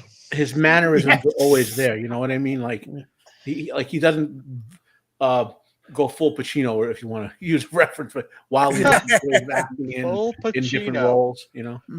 Well, he's got that mischievous glimmer in his eye. Like for example, he did on a progressive metal band, Arion, who does all concept albums. He did the voiceover, the narrator for the whole album, and he did just like he does many other roles, the same voice of the Doctor. He was in Remington Steele, an episode of Remington Steele, and it was Tom Baker. It was like Doctor Who was in Remington Steele. Yeah. Well, it's a little bit like Sean Connery. Every role he played was pretty much Sean Connery. He's a Scots Russian submarine commander. Yeah. But the thing is, I mean, and a cop in Chicago. Yeah. An Irish cop. In America, it could have been an immigrant. Come on. Who would claim to be that? Who was not? But what? He sent one of yours to the hospital, send one of theirs to the morgue. No, so this is true. Then it was Spaniel. The one thing though that I would like to get these modern day art idiots to sit down and watch An Adventure in Time and Space and point out two things to them. The two most important people in getting Doctor Who off: a woman and an Indian. What? Yep. I'm out of here. We're done for the night, folks. It's been great having the panel. Like never was done at Sasha Dewan played. If you want a great Tom Baker role, by the way, The Golden Voyage of Sinbad. Yes. Oh yeah.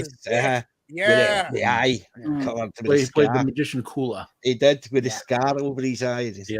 Yeah. Someone's not done their favorite episode yet. Where do we jumped down AWK. DJ's getting tired. Well, I was going to mention something about Tom Baker. Is that he was going to become a monk? What I heard. He was. Yeah. Yeah. It was. He was a mad one. Yes, he was a mad monk. Literally mad. Still monk. is.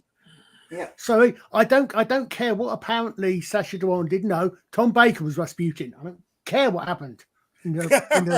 Tom Baker was Rasputin. Yes. He's who Boney M was singing about, not Sasha Dewan.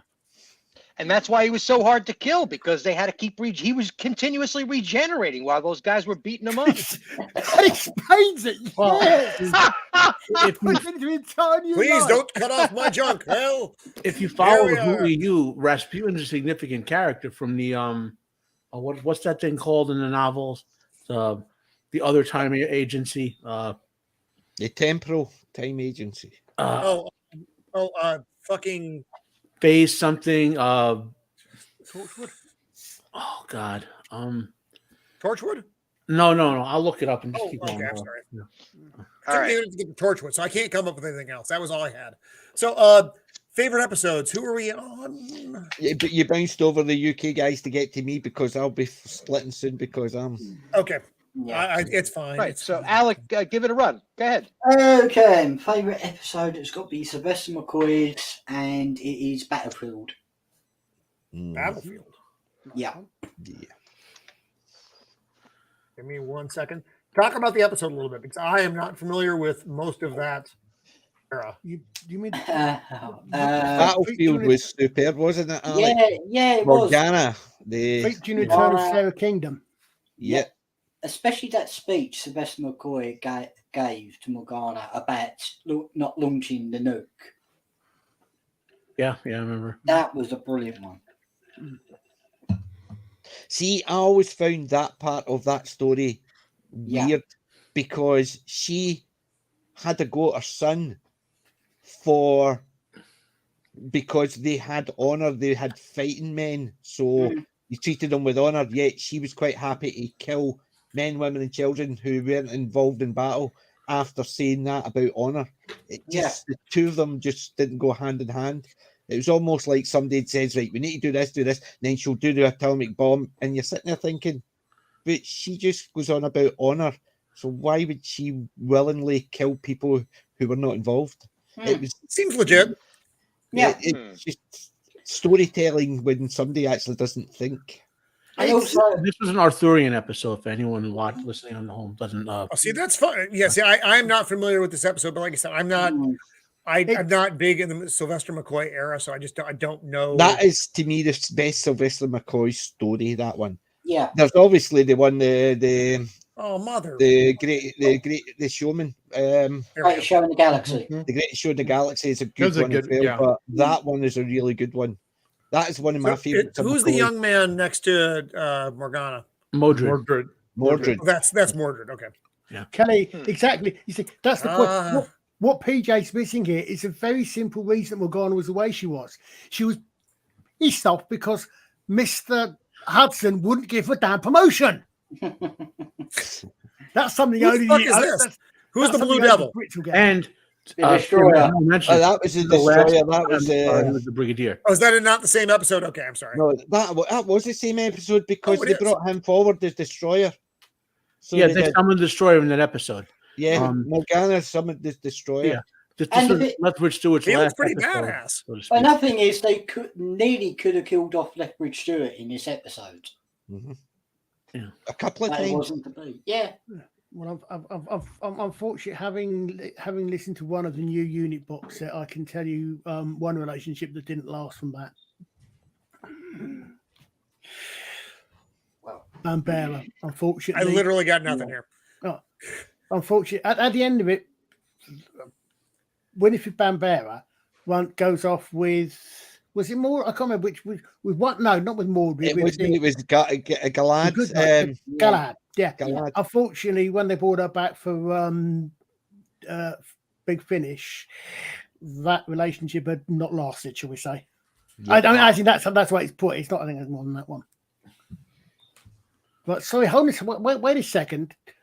This must have been done about what 2016, 2017 Battlefield. Battlefield. No, it was 97. I think. No, it can't have been. The lead characters was. It's got to be the late 80s. Because McCoy was 87 to 89. So Battlefield was 89. It was the second season. No, Battlefield was 89. No, you must be wrong there. The Brigadier was a black woman. That never happened before 2016. Oh, I see. He's being snarky. I get it now. Okay. For a second there, I thought all your time traveling was affecting your brain, Colin. It was September 6th, 1989.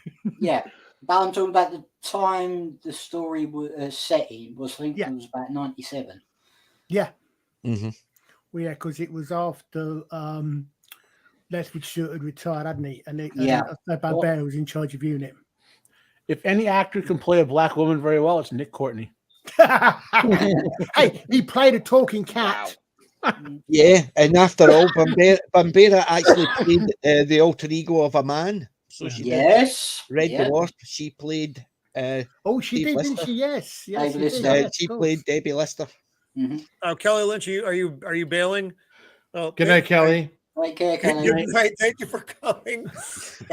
And dealing with us uncouth Americans and our overzealous UK cousins. I'd have said over sleepy UK cousins. I can't believe you're fucking up. I just can't believe it's only 5-2. Come on, it's only 5-2. Jesus Christ, that's all. Kelly. Hopefully, I sent your message on. I sent your message on Discord. Hopefully, hope you got through. All right. So, have we gotten through everybody's favorite episodes? So just Colin. Yeah, did we? Colin. What's your favorite? What's your favorite Doctor Who episode? School reunion. What? School reunion. School reunion is. What year was that from? That is the New Who stuff, and that is the one and only New Who disc I have in my collection. School reunion. Is that where they brought Sarah Jane back? I was going to say there's a 3-word reason for that. First word Sarah, second word Jane, third word Smith. Yes. And 29. But Colin, do you have a classic favorite episode? No. As in someone like more than others. That's pretty based. I would have to say somewhat. I mean, Genesis of the Daleks, for example. But School Reunion, for the simple reason it tied new to old. It brought Sarah Jane back. It gave us it started spin-offs. It gave us the Sarah Jane Adventure spin-off. It had probably the best 2-minute scene that it's very difficult to see through misty eyes, where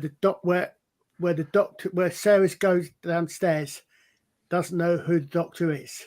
She goes down into the basement and she sees the TARDIS. Yep. And she stops and she backs out of the door. And you can see in Liz Sladen's face, she knows the doctor's standing there behind her. And David Tennant shows his skill as an actor by stopping fanboying for 2 minutes. I know. He's been fanboying and he stops for that 2 minutes, and it's so serious. I love how he says, but then the thing that got the best bit about that though is that it sums up Doctor Who in 2 lines, like or in one scene. I can't believe it's you. You said here, scream off scene, turn on a dime into Doctor Who. Right now I can believe it. Straight into the Doctor Who humor. It just turns on a dime in that one sentence. I love the line he tells her about how you can spend the rest of your life with me, but I can't spend the rest of my life with you. Yeah. They kind of like how he talks about the companions. That's why he doesn't, he and can't literally be with one all his life because, And then Rose suddenly see that great interplay between Sarah and Rose. Yeah. They're literally having a boast battle about who they've seen and fought and the rest of it. And then Rose realizes that even though she is falling for the she's not unique. Yeah. Not only that, Exactly. Not immortal. Exactly. Well, of course, the Doctor isn't really immortal, but how many companions has he had before her? Right. That was one of the nice touches I thought. 70s, baby. I thought they did in the finale, and I know the finale was terrible. Just go with me though. I liked what they did with the old companions with Ace and Tegan. How the reach back about I haven't heard from you in 40 years. All that I thought that was interesting. Well, they followed that through again in the Sarah Jane Adventures, where you've got Death of the Doctor. Yeah, you've got Katie. You've got Katie Manning comes in. You've got you've got if you remember, the Shan-Sheath are trying to get the key to the TARDIS, and they're making Sarah and Joe remember, and they're trying not to. And then you get the Doctor says, "No, remember it, all of it, every second of it." And you get the thing that's second. The only comparable scene to that in New Who is where Matt Smith became the Doctor for me on top of that hospital. Look back over its world. My God! In the has it hour? been? Has it been attacked? Mm-hmm. Has it been in danger? What happened? And they just show every single Doctor, and Matt Smith just walks out and says, "Hello, I'm the Doctor." Basically, run. Same thing. All those member berries. Yeah. Sarah Jane Smith. They talked about how I think maybe it was in the Doctor episode where she talked about how she tracked down or heard of other companions. Yeah, that was at the end of that when they're in the top there. Mr. Smith chases down and says, "There's Tegan Javanka in Australia fighting with Aboriginal rights." Why I don't know that particular was. Come on, and then it says, and there's 2 school Barbara teachers. and Ian. Yep. Oh, I was a throwback to Barbara and Ian, 2 immortal. Yeah, because they were and they haven't aged a minute. They were school teachers again in Cohort. They hadn't aged. Yeah, and they haven't yet. But yes, again, another that brought that back in again. So when they tied those back in, like I said, I mean, this school reunion is just that one episode because it's got all those things. Yeah, and Roman, you had said there about how they brought in Tegan and that Ace, but what they should have done when they brought in the doctors is de-aged them. Yeah. Because they were the age, it didn't work. But even when Patrick Troughton did the 2 doctors, they sort of tried to the makeup to de-age them because they even Colin Baker that episode in black and white and then it faded to colour. But I think they should have de-aged them because it doesn't work. No, it throws you Tom- off. Tom Baker coming in where he said you can revisit. So this is a new Right. person. As the curator, The it worked curator, so he because can't be old, but the doctors can't be old because he saw them regenerating at a point before Well, they You became got to alive. remember, like that Tom Baker curator, the way the Who universe works, there are alternate versions of the Doctor running around all the realities. They're just not the real one. So that Tom Baker curator, they're implying that that's an alternate Doctor still doing that. They were never regenerated. They actually had the curator, the caretaker, whichever. In one of the latest unit box sets, the Big Finish again. They had one where he starred in that one. Yes. Yeah. Oh, wow. I got to catch up on those because I've got a feeling that this will come out next year with Harry Sullivan, and I'm pretty certain because of what the story is that that's a follow on from his appearance in, although I think it's about in New Unit. But you were talking about I don't know what I was going to mention earlier on the 50th anniversary. There was in the novelization, not in the feature, but in the novelization, there was a tie into that to the one Doctor that no one's mentioned. Peter Cushing. Yes, the movie. That was the one thing I was. You know why Peter Cushing's actually appears in canon, don't you? Because there's a scene in the novelization of Dave the Doctor where there's photographs in the Black Library. You know when they go to the Black Library and they all get the minds of it, and there's photos. There's a photo in the book. There's a photo of, I think it's supposed to be Matt Smith's Doctor, shaking hands with Peter Cushing as the Doctor. Yeah. And they brought it in that Peter Cushing knew about the Doctor, was a fan of the Doctor. Also, I can't remember the details, but there's only a couple of throwaway lines, but they brought these ones in and actually said, that the Doctor Who films are films in the Doctor Who universe. So, No, I've heard two stories about this, and I'll say before I'll need to bounce. But I've heard two stories. One is that it's like the Stargate, the time tunnel one. Remember the one through the Stargate? They had the actors playing it because it was plausible deniability. If somebody mentions a TARDIS or whatever, then it's the TV program. They're getting it mixed up. That was one reason they said that the movies existed within the timeline, and the other one was a companion had been telling somebody, a writer, their story about what happened to them, and the writer thought it was science fiction, so they wrote it down and wrote a movie about it, and they just changed things. Sorry, Colin. come on. Yeah, it's like there's a scene in Remembrance of the Daleks where Ace switches on the TV set and the announcer turns around to the new science fiction and then he says Doctor and then it cuts off. Yeah. Unfortunately, there was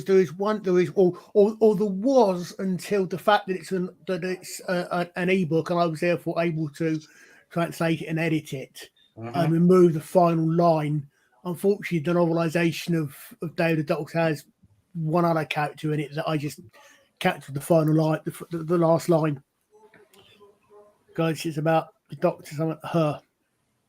I've done the novelization of Day of the Doctor because it came out especially later. Unfortunately, she who's not really the Doctor is mentioned.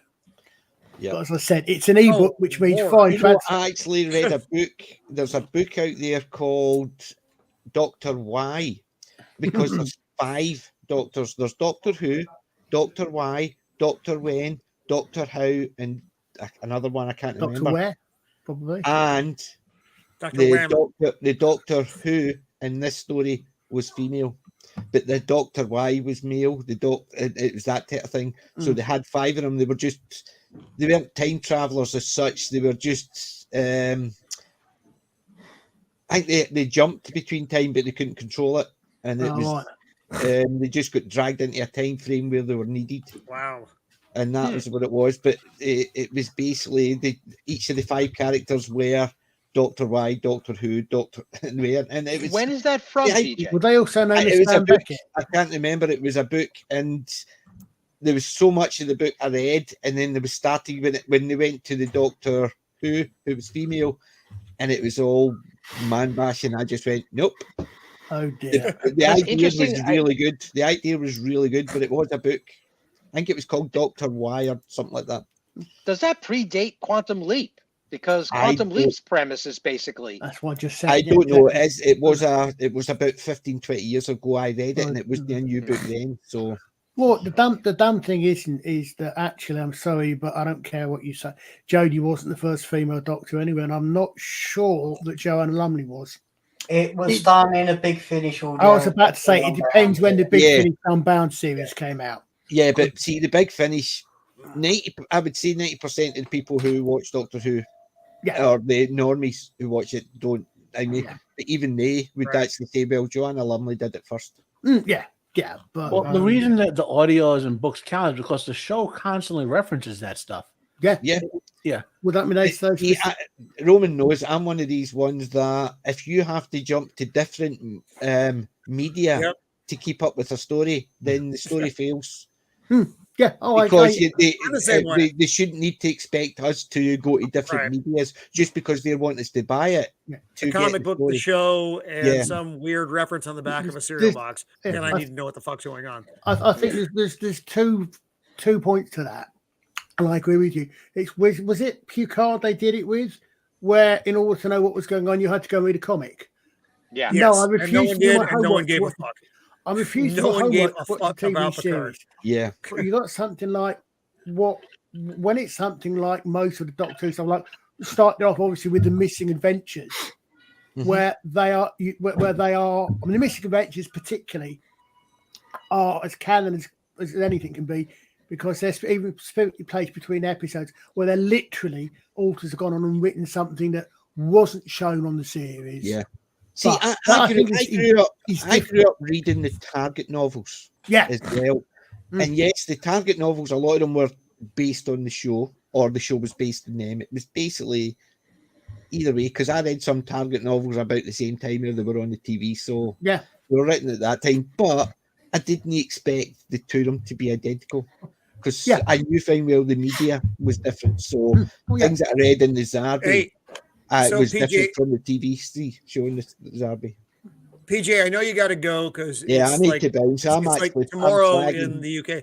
What are you thinking about the next series? Are you thinking? I think the next series is going to be a dumpster fire. People are expecting RTD to bring it back to what it was in 2005. He's already sprouted off. He's so pro BBC. Yeah. He's going on about how we're too straight.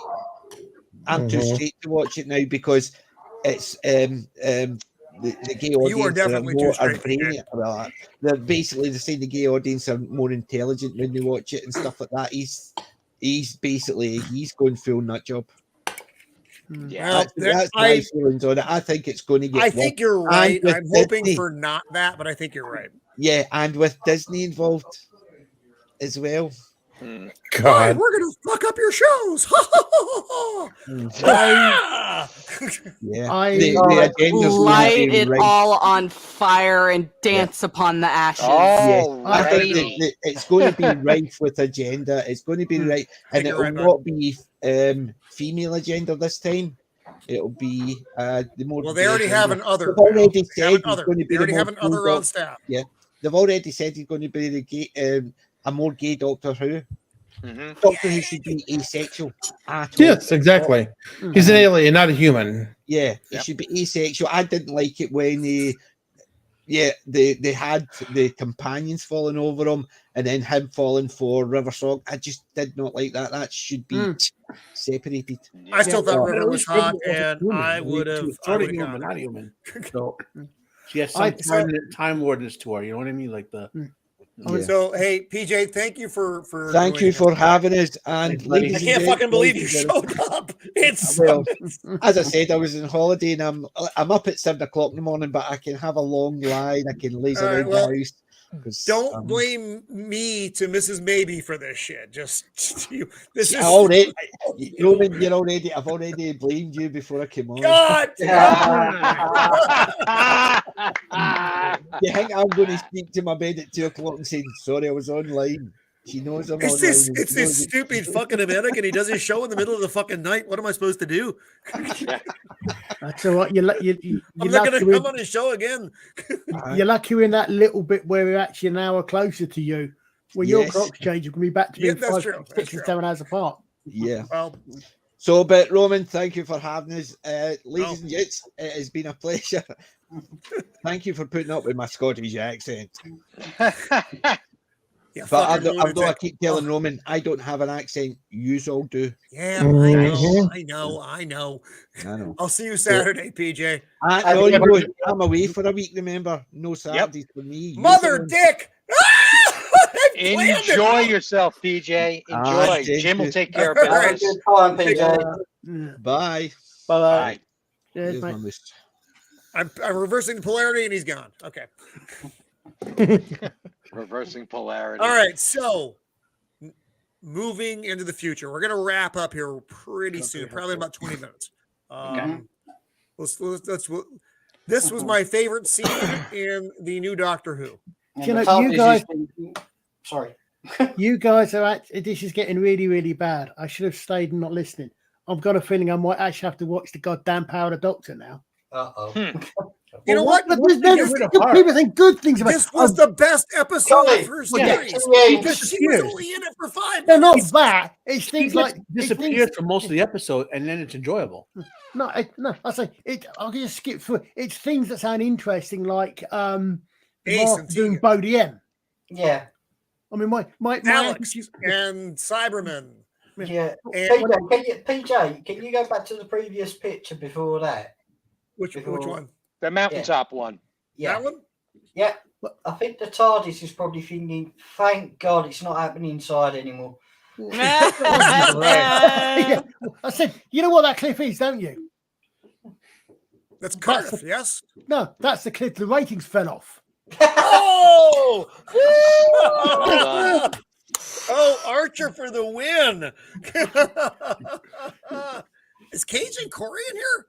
He is, dude. Y'all don't understand. Cajun Corey is one of the coolest dudes. He's also like he's so tall that instead of like giving me an actual hug, he rested his arm on my head. And also, speaking of people with accents, he has got the Cajun accent. Yeah, I had to try and get a translator out for a couple minutes to understand. He is a cool dude. Got to hang out with him in Orlando. Yes. Well, excellent. Nice to have you here, Cajun. Good to see you, brother. The ratings fell off. The thing with this got me. Yeah. But the thing is that I've said that on every bloody stream I've been in for the last week. And that's all the rabbi's fault because he's the one that pointed about them falling off. I know. I watch him every morning. I saw that, and the thing is, what got me with this was my first. I may even what you guys have said may even make me change my opinion slightly because my first thought was when I heard that they brought back the Doctor. I thought, oh God, so that's all those guys, that's all these people and all these companions now tainted by association. No, they have some actually very moving moments between Sylvester McCoy and which you have to forget, was his Tegan? Ace. Ace. The discussions between the old doctors and their companions were touching. They were very nice. They were good moments. Heck, even though this was a garbage show, I can't take away the good moments from that bad episode. No, go ahead, Matt. What do you got? I was going to say, heck, even Nick Courtney appearing as the first female Black Doctor was good in that episode.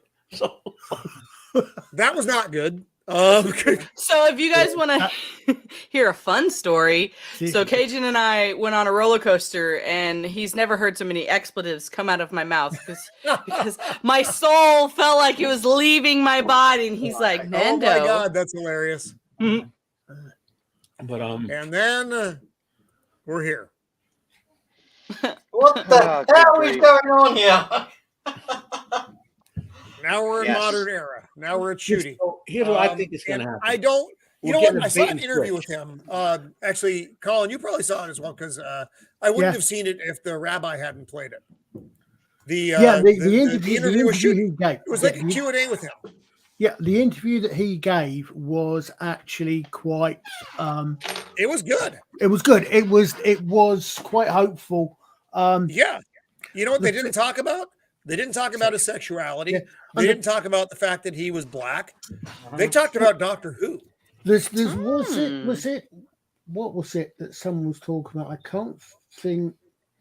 Was it Doctor Who? There was a thing that I think it was the rabbi. Someone pointed out where there was I don't know if it was Doctor Who or something else, but there was an interview and a line came up and everything that people unless it was Doctor Who because the thing was Disney, I think. And basically someone came out and said something, and then the Telegraph, whoever it was that were giving the interview to, they then put in their opinion that it was going to be, and their opinion was pro-woke. I can't remember what it was. But that's not what he said. That is not what he exactly. said. And I think, I mean, because the thing with Disney, there's two possibilities, I think, there. The Disney thing, I think that what they've done is Disney have bought distribution rights to it. Yeah, right now that's where we are. If all they've bought is the distribution rights, that does not mean they're going to protect it. You know, if Disney were smart and BBC were smart and they combined forces, which they could, and it would be a juggernaut, make Doctor Who your television Harry Potter. Bro. Make it something that everybody wants to watch. Well, I mean, again. Yeah.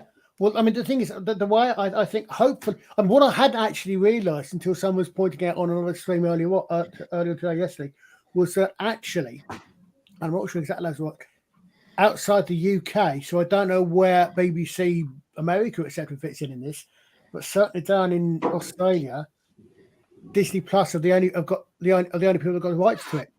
So anybody that wants to watch Doctor Who outside the UK is going to have to sign up to Disney Plus. Which is not a good thing. But I mean, I had this. No, I don't disagree with that. Disney Plus, I have it because my daughter. Exactly. I have a daughter who likes Disney programming, not the stupid fucked up Disney programming. Yeah, The Incredibles, that kind of stuff, like the actual kids stuff. She loves that, so that's why we have it. I benefit from it because I get to do Andor reviews. But if it were not for my daughter, I wouldn't be doing Andor reviews. Well, a lot of people. Yeah.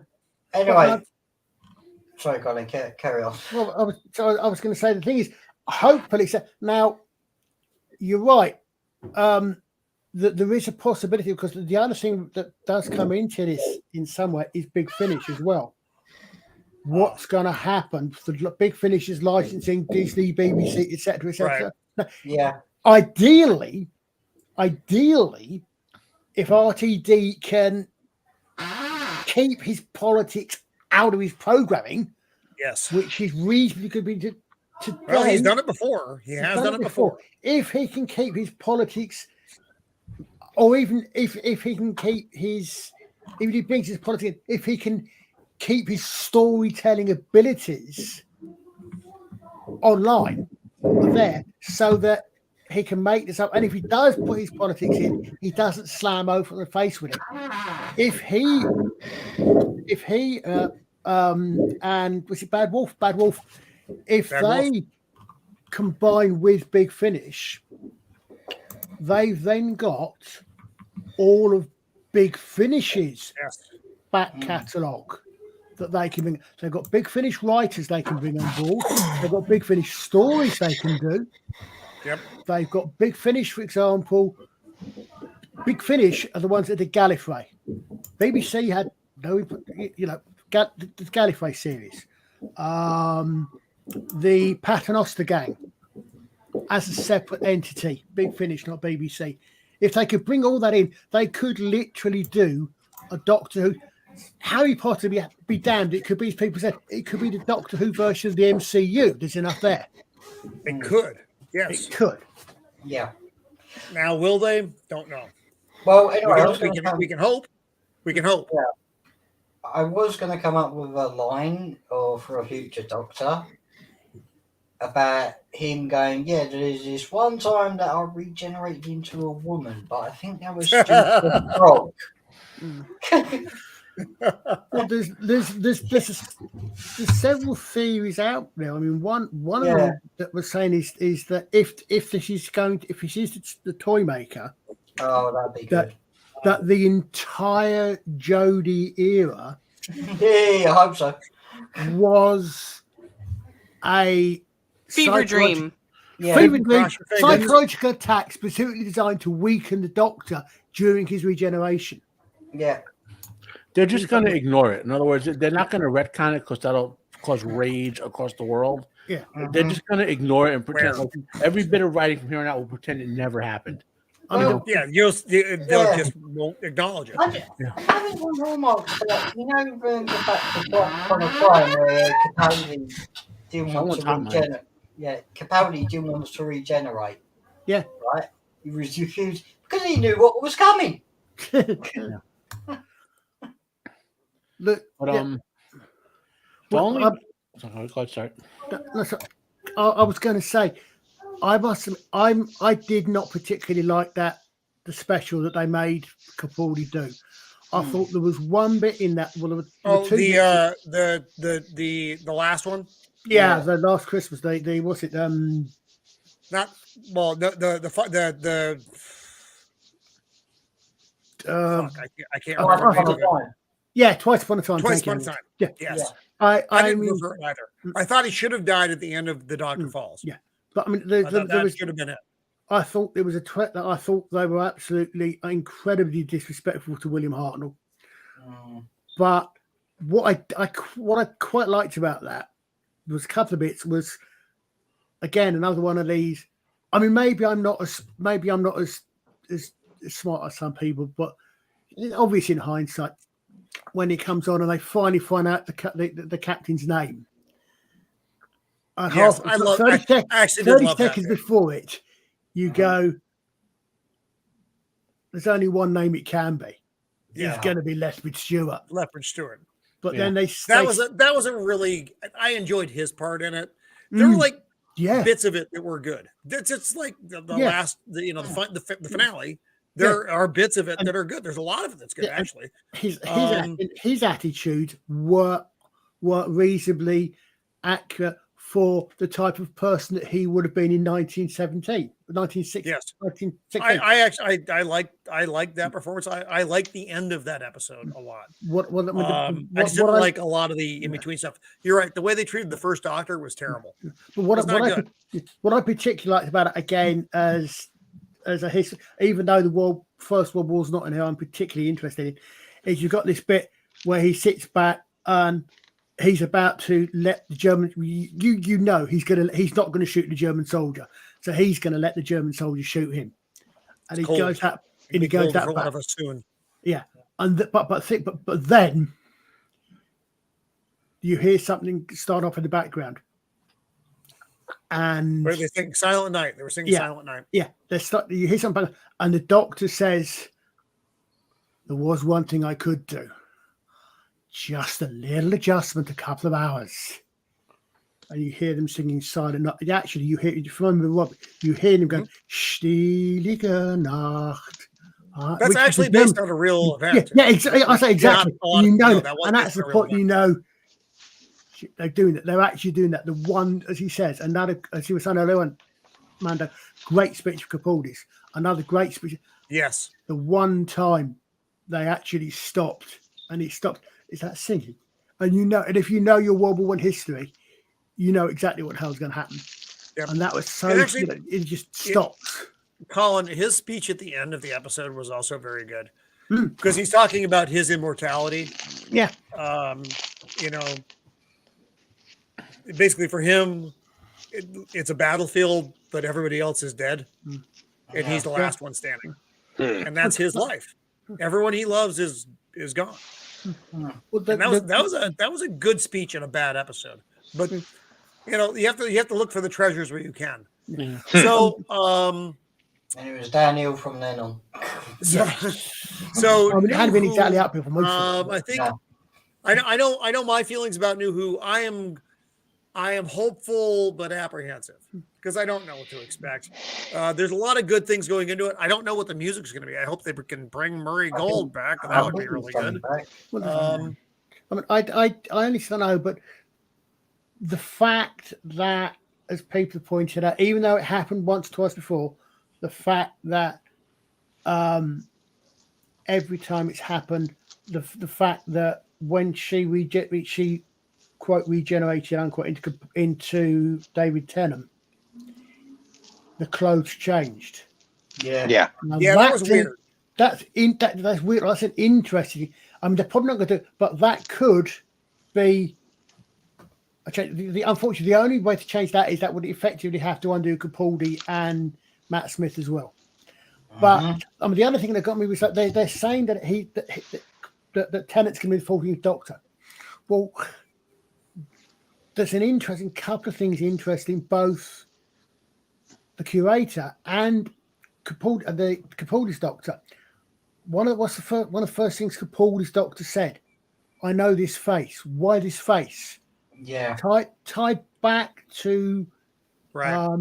Tied back to Fires of Pompeii, where he had something and he's left something not done. I'm wondering if the Doctor feels some sort of guilt or unfinished business because of how he had to leave it with Donna. Oh, maybe Donna's coming back for the. We know Donna's back, and we also know that. You're way overthinking. Who's the older gentleman who just died? Forgive me. I'm saying the older. Oh, our far dad. No. Cribbins. Yes. But no, you're right, Matt. I probably Bernard Cribbins. Yeah. It just literally suddenly occurred to me. If we've done that one, what if the Doctor feels guilty, unfinished business, whatever you can, about the way he had to leave Donna? So he's come back, regenerated with that face to remind him, and that's going to tie in with the Donna story.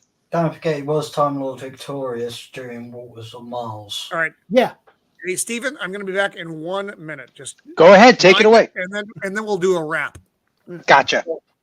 The thing that gives me some hope about this upcoming seasons is that RTD's company is owned. Bad Wolf. It's owned by Sony now, and Sony actually wants to make money on like Disney or the BBC. So, they may say, okay, look, you can throw in a woke character or a storyline, but we want to make money. Go make episodes like you did 10 years ago and keep the politics out of it so we can make money. And if you don't like this, well, we own your company now. We don't need you. We have the company, Right. And what I think is going to happen, though, is we're getting a bait and switch. We're going to do David Tennant classic episodes, right? Well, classic modern episodes, what do you want to call it, right? And then they're going to then possibly when Scooty comes in, and I'm giving him a fair chance because, supposedly he's a decent actor, right? I can't remember seeing anything, but and so and RTD was decent in the past, so I'll watch the first season of its stuff. Definitely give it a chance. Just like they did with Dr. Jody. I watched the first season.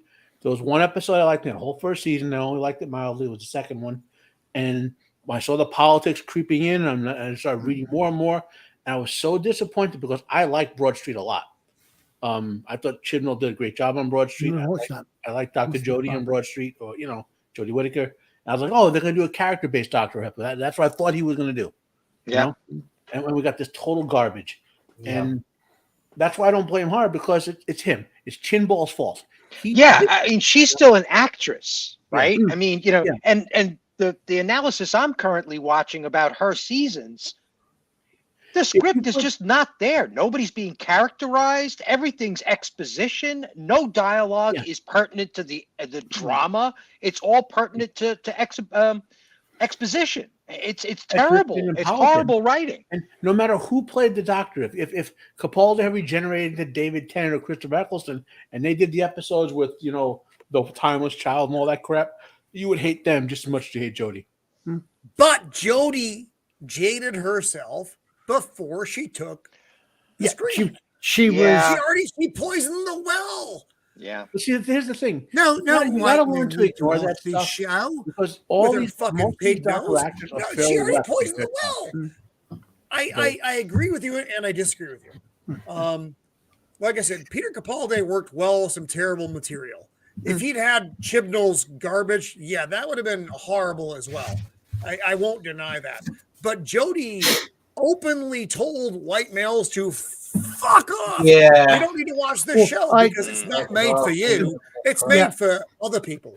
I think part of the problem with that, though, is you need to go a stage back from that.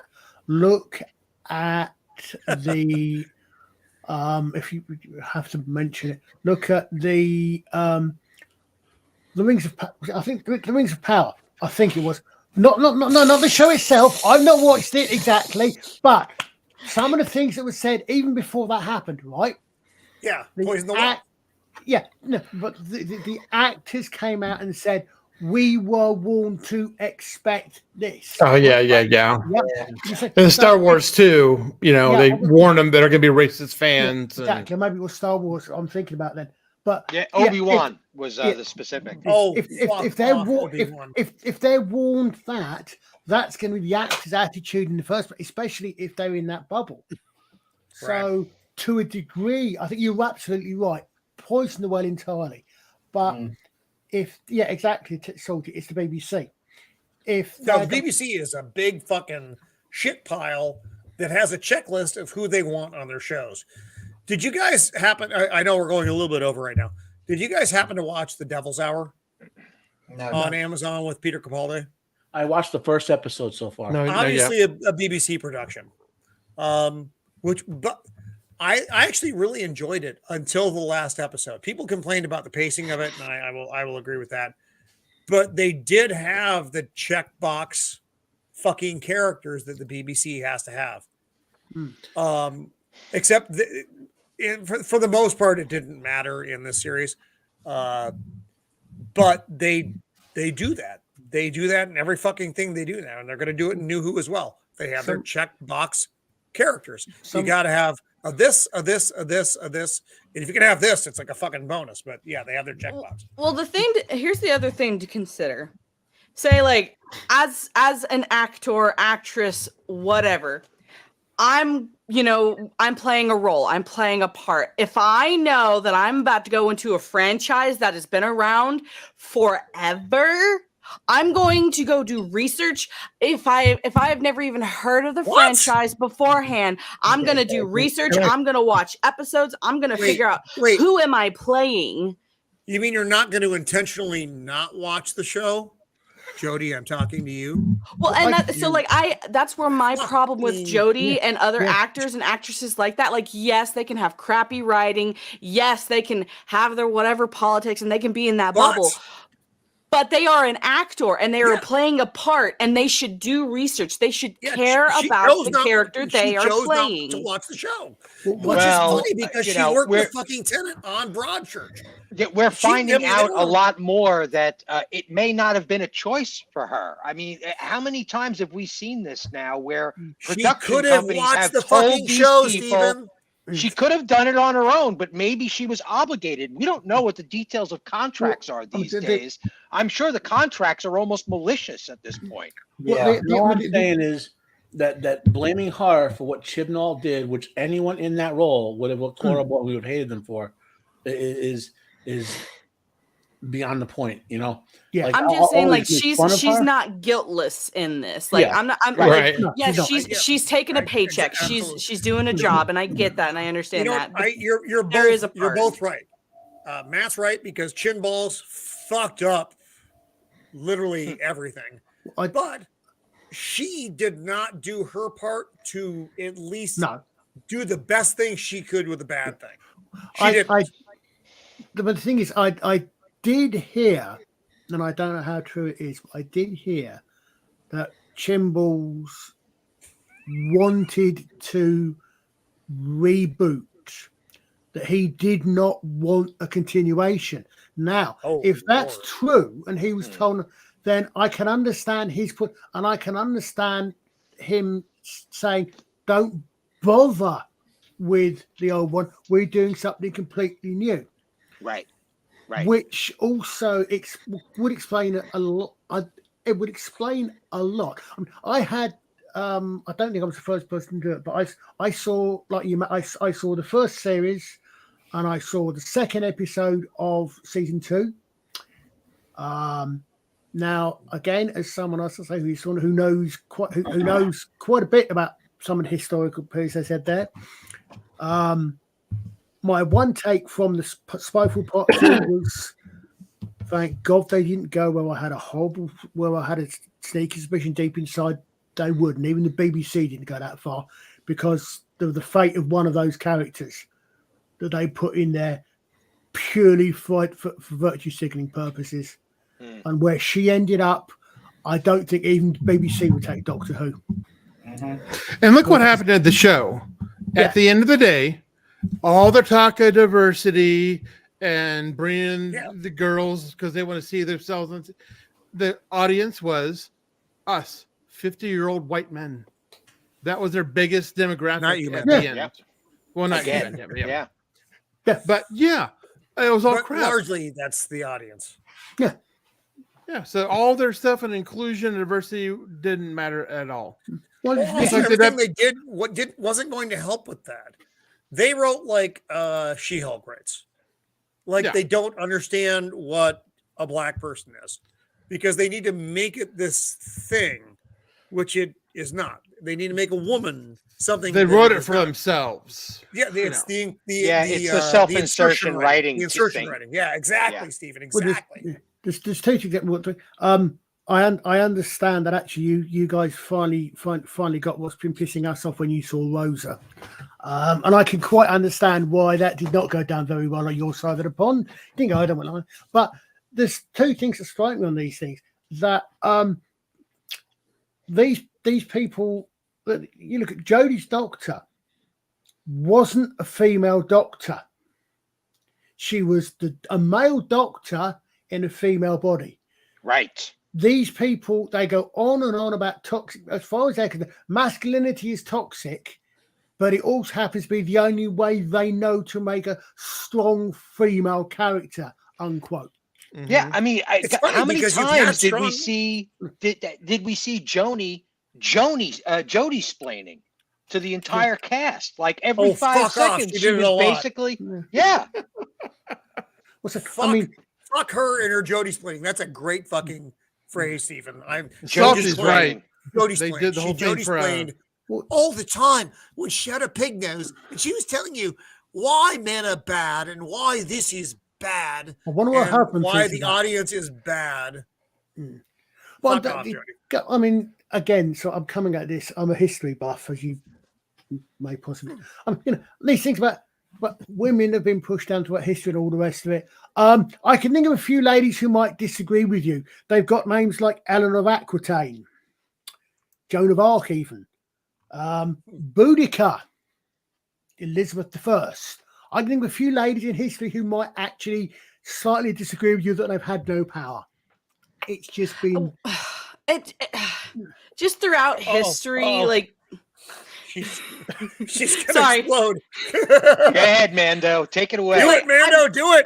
I've seen both sides of this argument. I've seen the strunk women, like all hail the woman, all hail uterus, but I've also seen sexist pigs. Like, yes, like it is one of those things where there have been, like, no matter what gender, no matter who you are, if you prove yourself to be capable, to be intelligent, everyone's gonna like you. Like, if you're in the military as a woman, if you prove yourself, you're gonna get mad respect.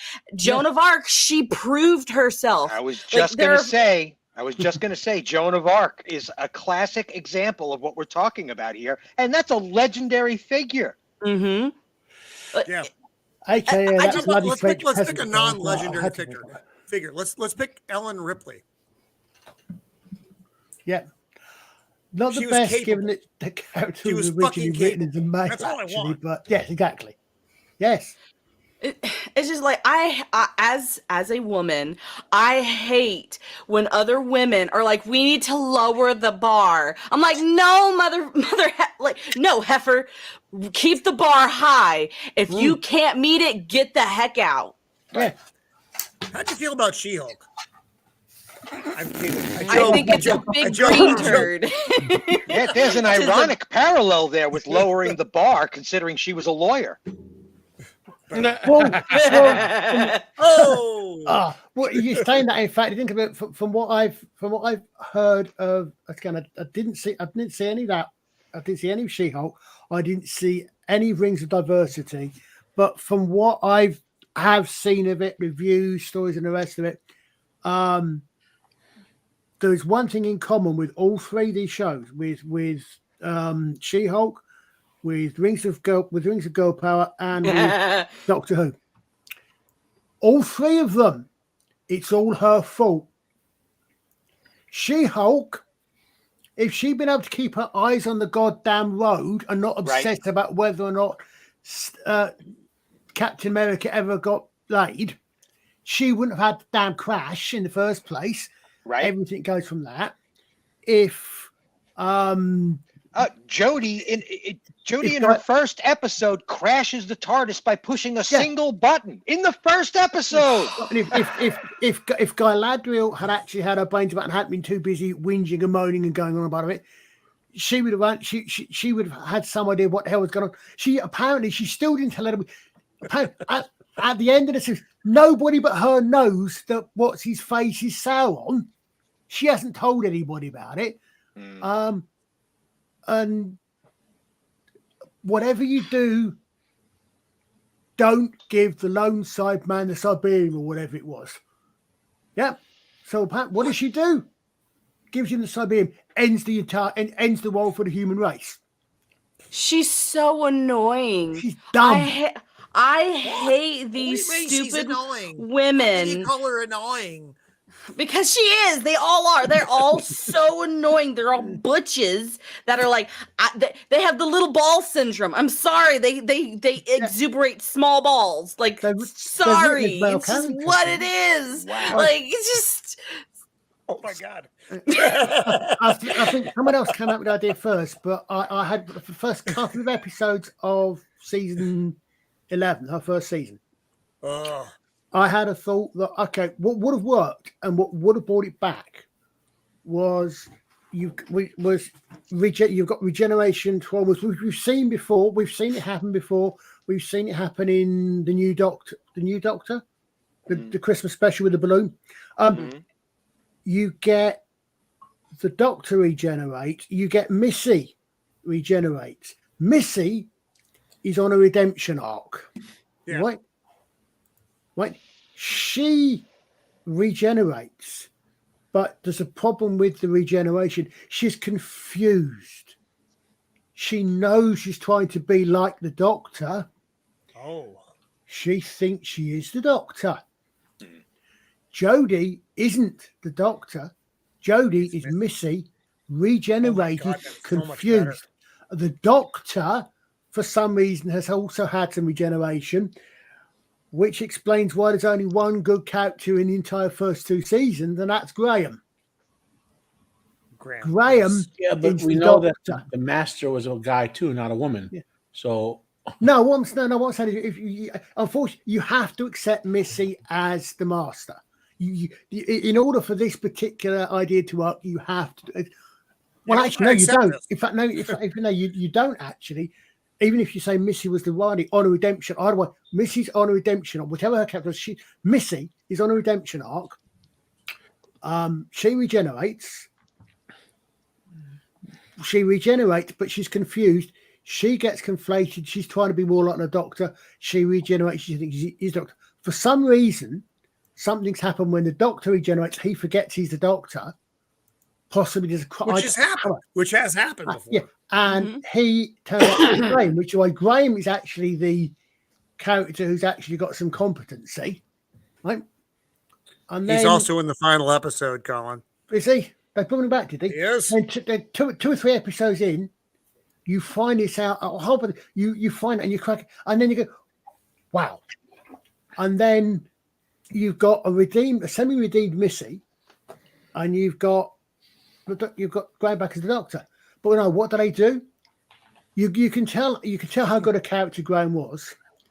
The only real popular character was the first series. So what do they do in the second series? They turn him into a clown.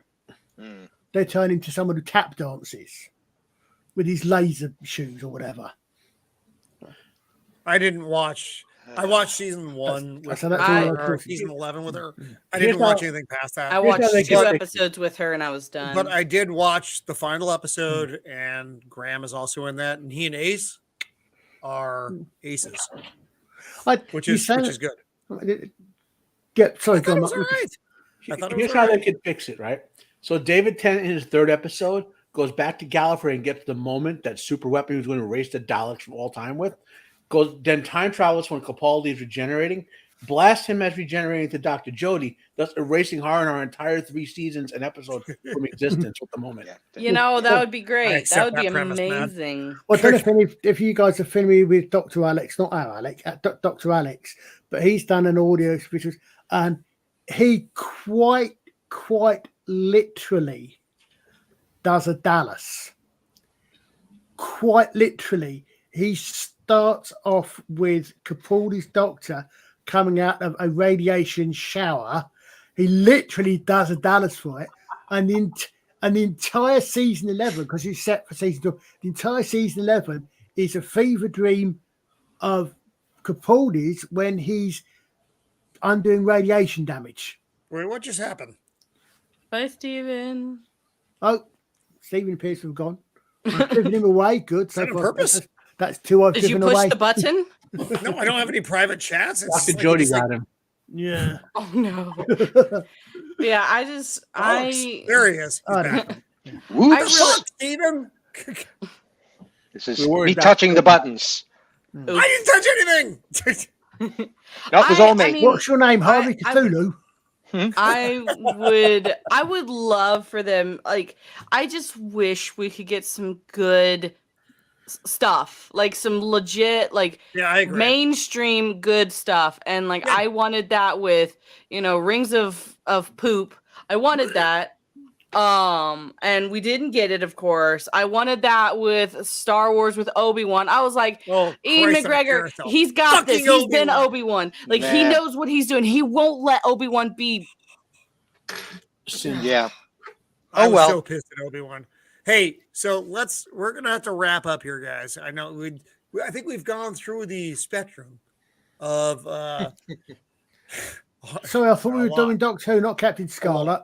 Nice. I got one question. Yes. As we wrap up, everyone suggests one person you wish could have been the Doctor, dead or alive. Ooh, Tom Ellis. That's good. All right. Fuck! Stop stealing my shit, Colin. Stop stealing my shit. Yeah, fuck. Fucking Brits. All right, so Matt, so what do you got going on this week, and who do you wish was the Doctor? I'm working on my Bleach reviews for the Bleach season 17, Thousand Year Blood War. You guys should be watching it. It's pretty good. It's throwback to classic Bleach. I keep promising myself I'm going to review Black Adam, which you all should also go see because it's awesome. And a horror movie that came out called The Lair from the same guy who did Dog Soldiers and The Descent, that was a good movie. and a movie called Centurion. The Lair is very good. No, I've seen that as well. Yeah.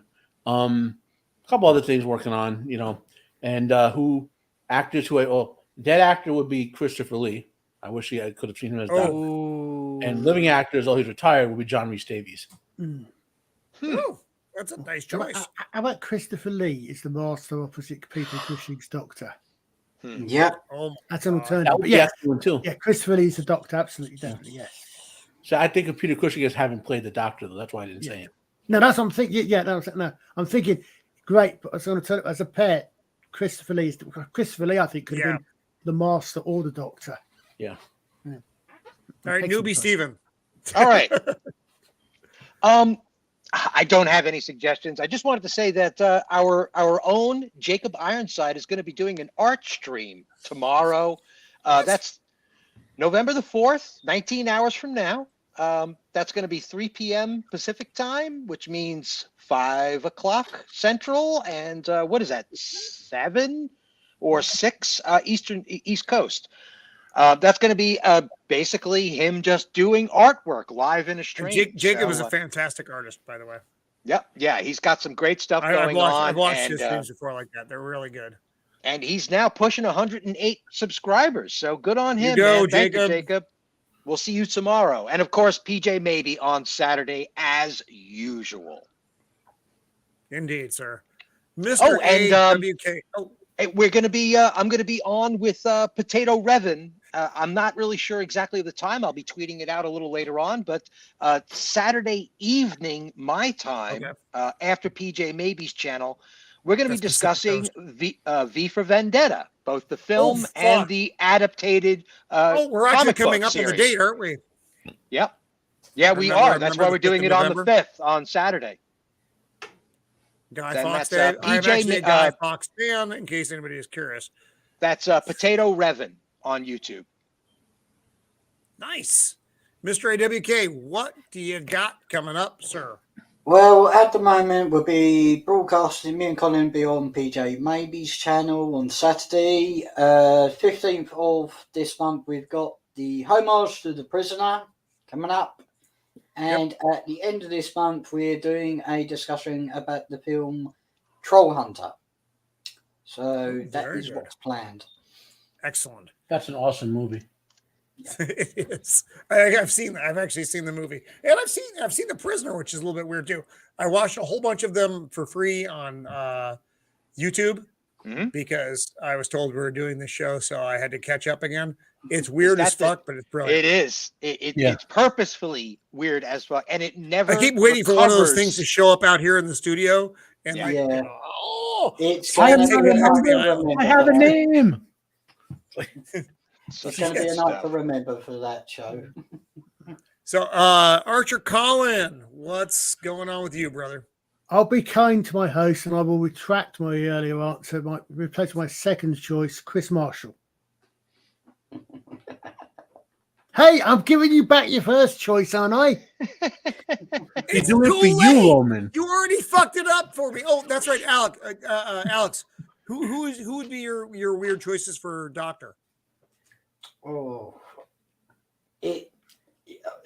can't really answer that at the moment because I'll have to have a deep think about it. It's very late. I won't task you too much. And Colin fucked me up. So on to Blair de Blair. I'll be on with Vince DeLeon tomorrow night. And I'll be here next Thursday, of course. Nice. Yes. And so Doctor? Who would be your alternate Doctor? No, I have no idea. I can. Really? Oh. I don't know. Maybe Peter Cushing should have been on the TV show, not Peter just Cushing movies. would have been great. Get that hair and that voice. Where are your rebel friends now? Mando. You have like 9,000 things coming up, I imagine. Well, I'm going to try and get back from Orlando and recover. I think I'm probably going to do a stream tomorrow. My channel name is The Untameable Life. For those of you who don't know, I am this person that's been in the chat. That's The Untameable Life. That's me. I primarily stream on Twitch, but I do stream on YouTube. I typically do a Saturday morning thing with my co-host Arkasul, where we talk about literature and things. I don't know what's happening Saturday because I don't know what's happening with my life. But I'm hoping to be streaming tomorrow on my Twitch channel at the very least. So yeah, my birthday's coming up this month. Woo! Nice. Happy birthday. So I'm gonna figure out a stream to do on my birthday. So yeah, and my choice, Sean Connery. That is peculiar. I think he maybe a little bit younger Sean Connery, but I think he would make a very interesting Doctor. So you're a Dalek. Who would claim to be that who is not? Right? If he's Yes. dressed up as Ramirez from Highlander, I'm definitely in. I mean, I think Sir Ian McKellen would also have been a good choice, but I think Sean Connery, like out of those two, like I was like going back and forth between the two of them for a second, but Sean Connery I think would be excellent. So You know, that said, I think Ian Holmes would have made a good doctor as well. Yeah.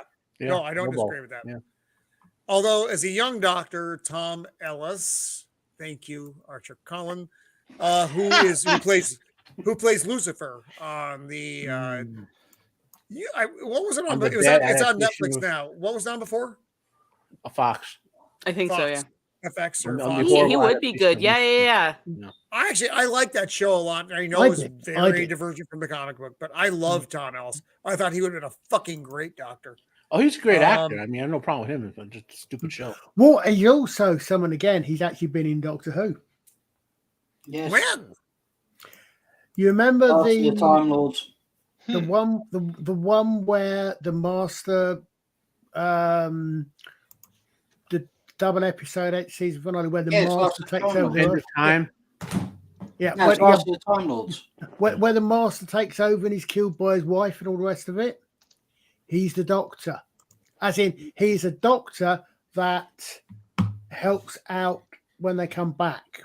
And he's a semi-romance interest for Martha, which is why when time resets, which is one of the big problems I have with that double episode, it's half an hour in, I knew they were going to have to press the reset button. She goes off. She doesn't go off to find Mickey Smith. She goes off to try to find Tom Ellis. She goes off to try to find I would have Tom gone Ellis off to find Tom Ellis too because he's a catch. So why the hell she ended up with Mickey the Idiot, I don't know. Fucking Mickey the Idiot. Well, alternate universe Mickey was cool. Just real universe Mickey. No, you're right. Alternate version was cool. Regular Mickey was a fucking idiot. He still was a fucking idiot. Yeah. And that's how we'll close, folks. Mickey's a fucking idiot. Nice. End with Roman cursing. So for all of my panel members here who are here now and were here with us tonight, thank you so much for spending your evening with us. We had people spending it's what is it, like 3:00 in the morning over there right now, and you're still here. Yeah. 4 minutes off. So guys, that's some Doctor Who fucking balls. That is great. Thank you for doing that. Yeah, quick calling into the TARDIS. Let's go back. Must go back to sleep. Nice. Matt, the Unbearable 73, Stephen Ransom, Blair de Blair, Mando, and my UK brothers, Mr. AWK, Colin Archer, and PJ. Maybe what the fuck? Yeah, we even had Jim the Viking show up in the Jim chat. the Viking in the fucking chat. It's just you guys blew me away tonight. Thank you for showing up. First half an hour, Father. Father Miller. Father Miller. That's right, Father Miller. The nerd here. father. The nerd father. You will appreciate ending the show with fuck Mickey. I'm sure Yeah, and we had some fantastic chatter in the chat as well. We had Salty Texas C show up. We had Zach here. Sadoko and a few Cajun others. Corey. Kelly Lynch. It was great. Jacob Great Ironside, chat. always with us tonight, and it was long, it was weird, but you knew that was going to happen. That's So right. Talk about the note. I want to thank you guys for showing up tonight. I don't know what's going to happen so tomorrow. I plan on being on with Father Miller. Yeah, he said it was going to be an hour later, so I guess an hour later, an hour earlier. Earlier, I think he said. So that's going to be 11 Pacific Standard. Right. Check your TV guide for listings. And then Saturday it'll be 12 Pacific Standard on PJ's channel, PJ Maybe, for our normal stuff. And then Monday, I don't know if we're gonna have a show or not. Got to see, because I don't know what John's got going on. Oh, but gotcha. Happy birthday, Jacob Ironside, by the way. Happy birthday! Happy birthday! So, for now, this is Roman of the Empire signing off. Fuck Mickey. No, thank you. That's hard to follow. Please like and subscribe to the channel and take a look down in the description for all the other folks' data. But it introduced Mickey to a plastic bin. Good point. If you want to fuck Mickey, do it like video. Oh my goodness! Just ended already for crying out. Push the button. Oh my God! Push the button. Bye. Mickey!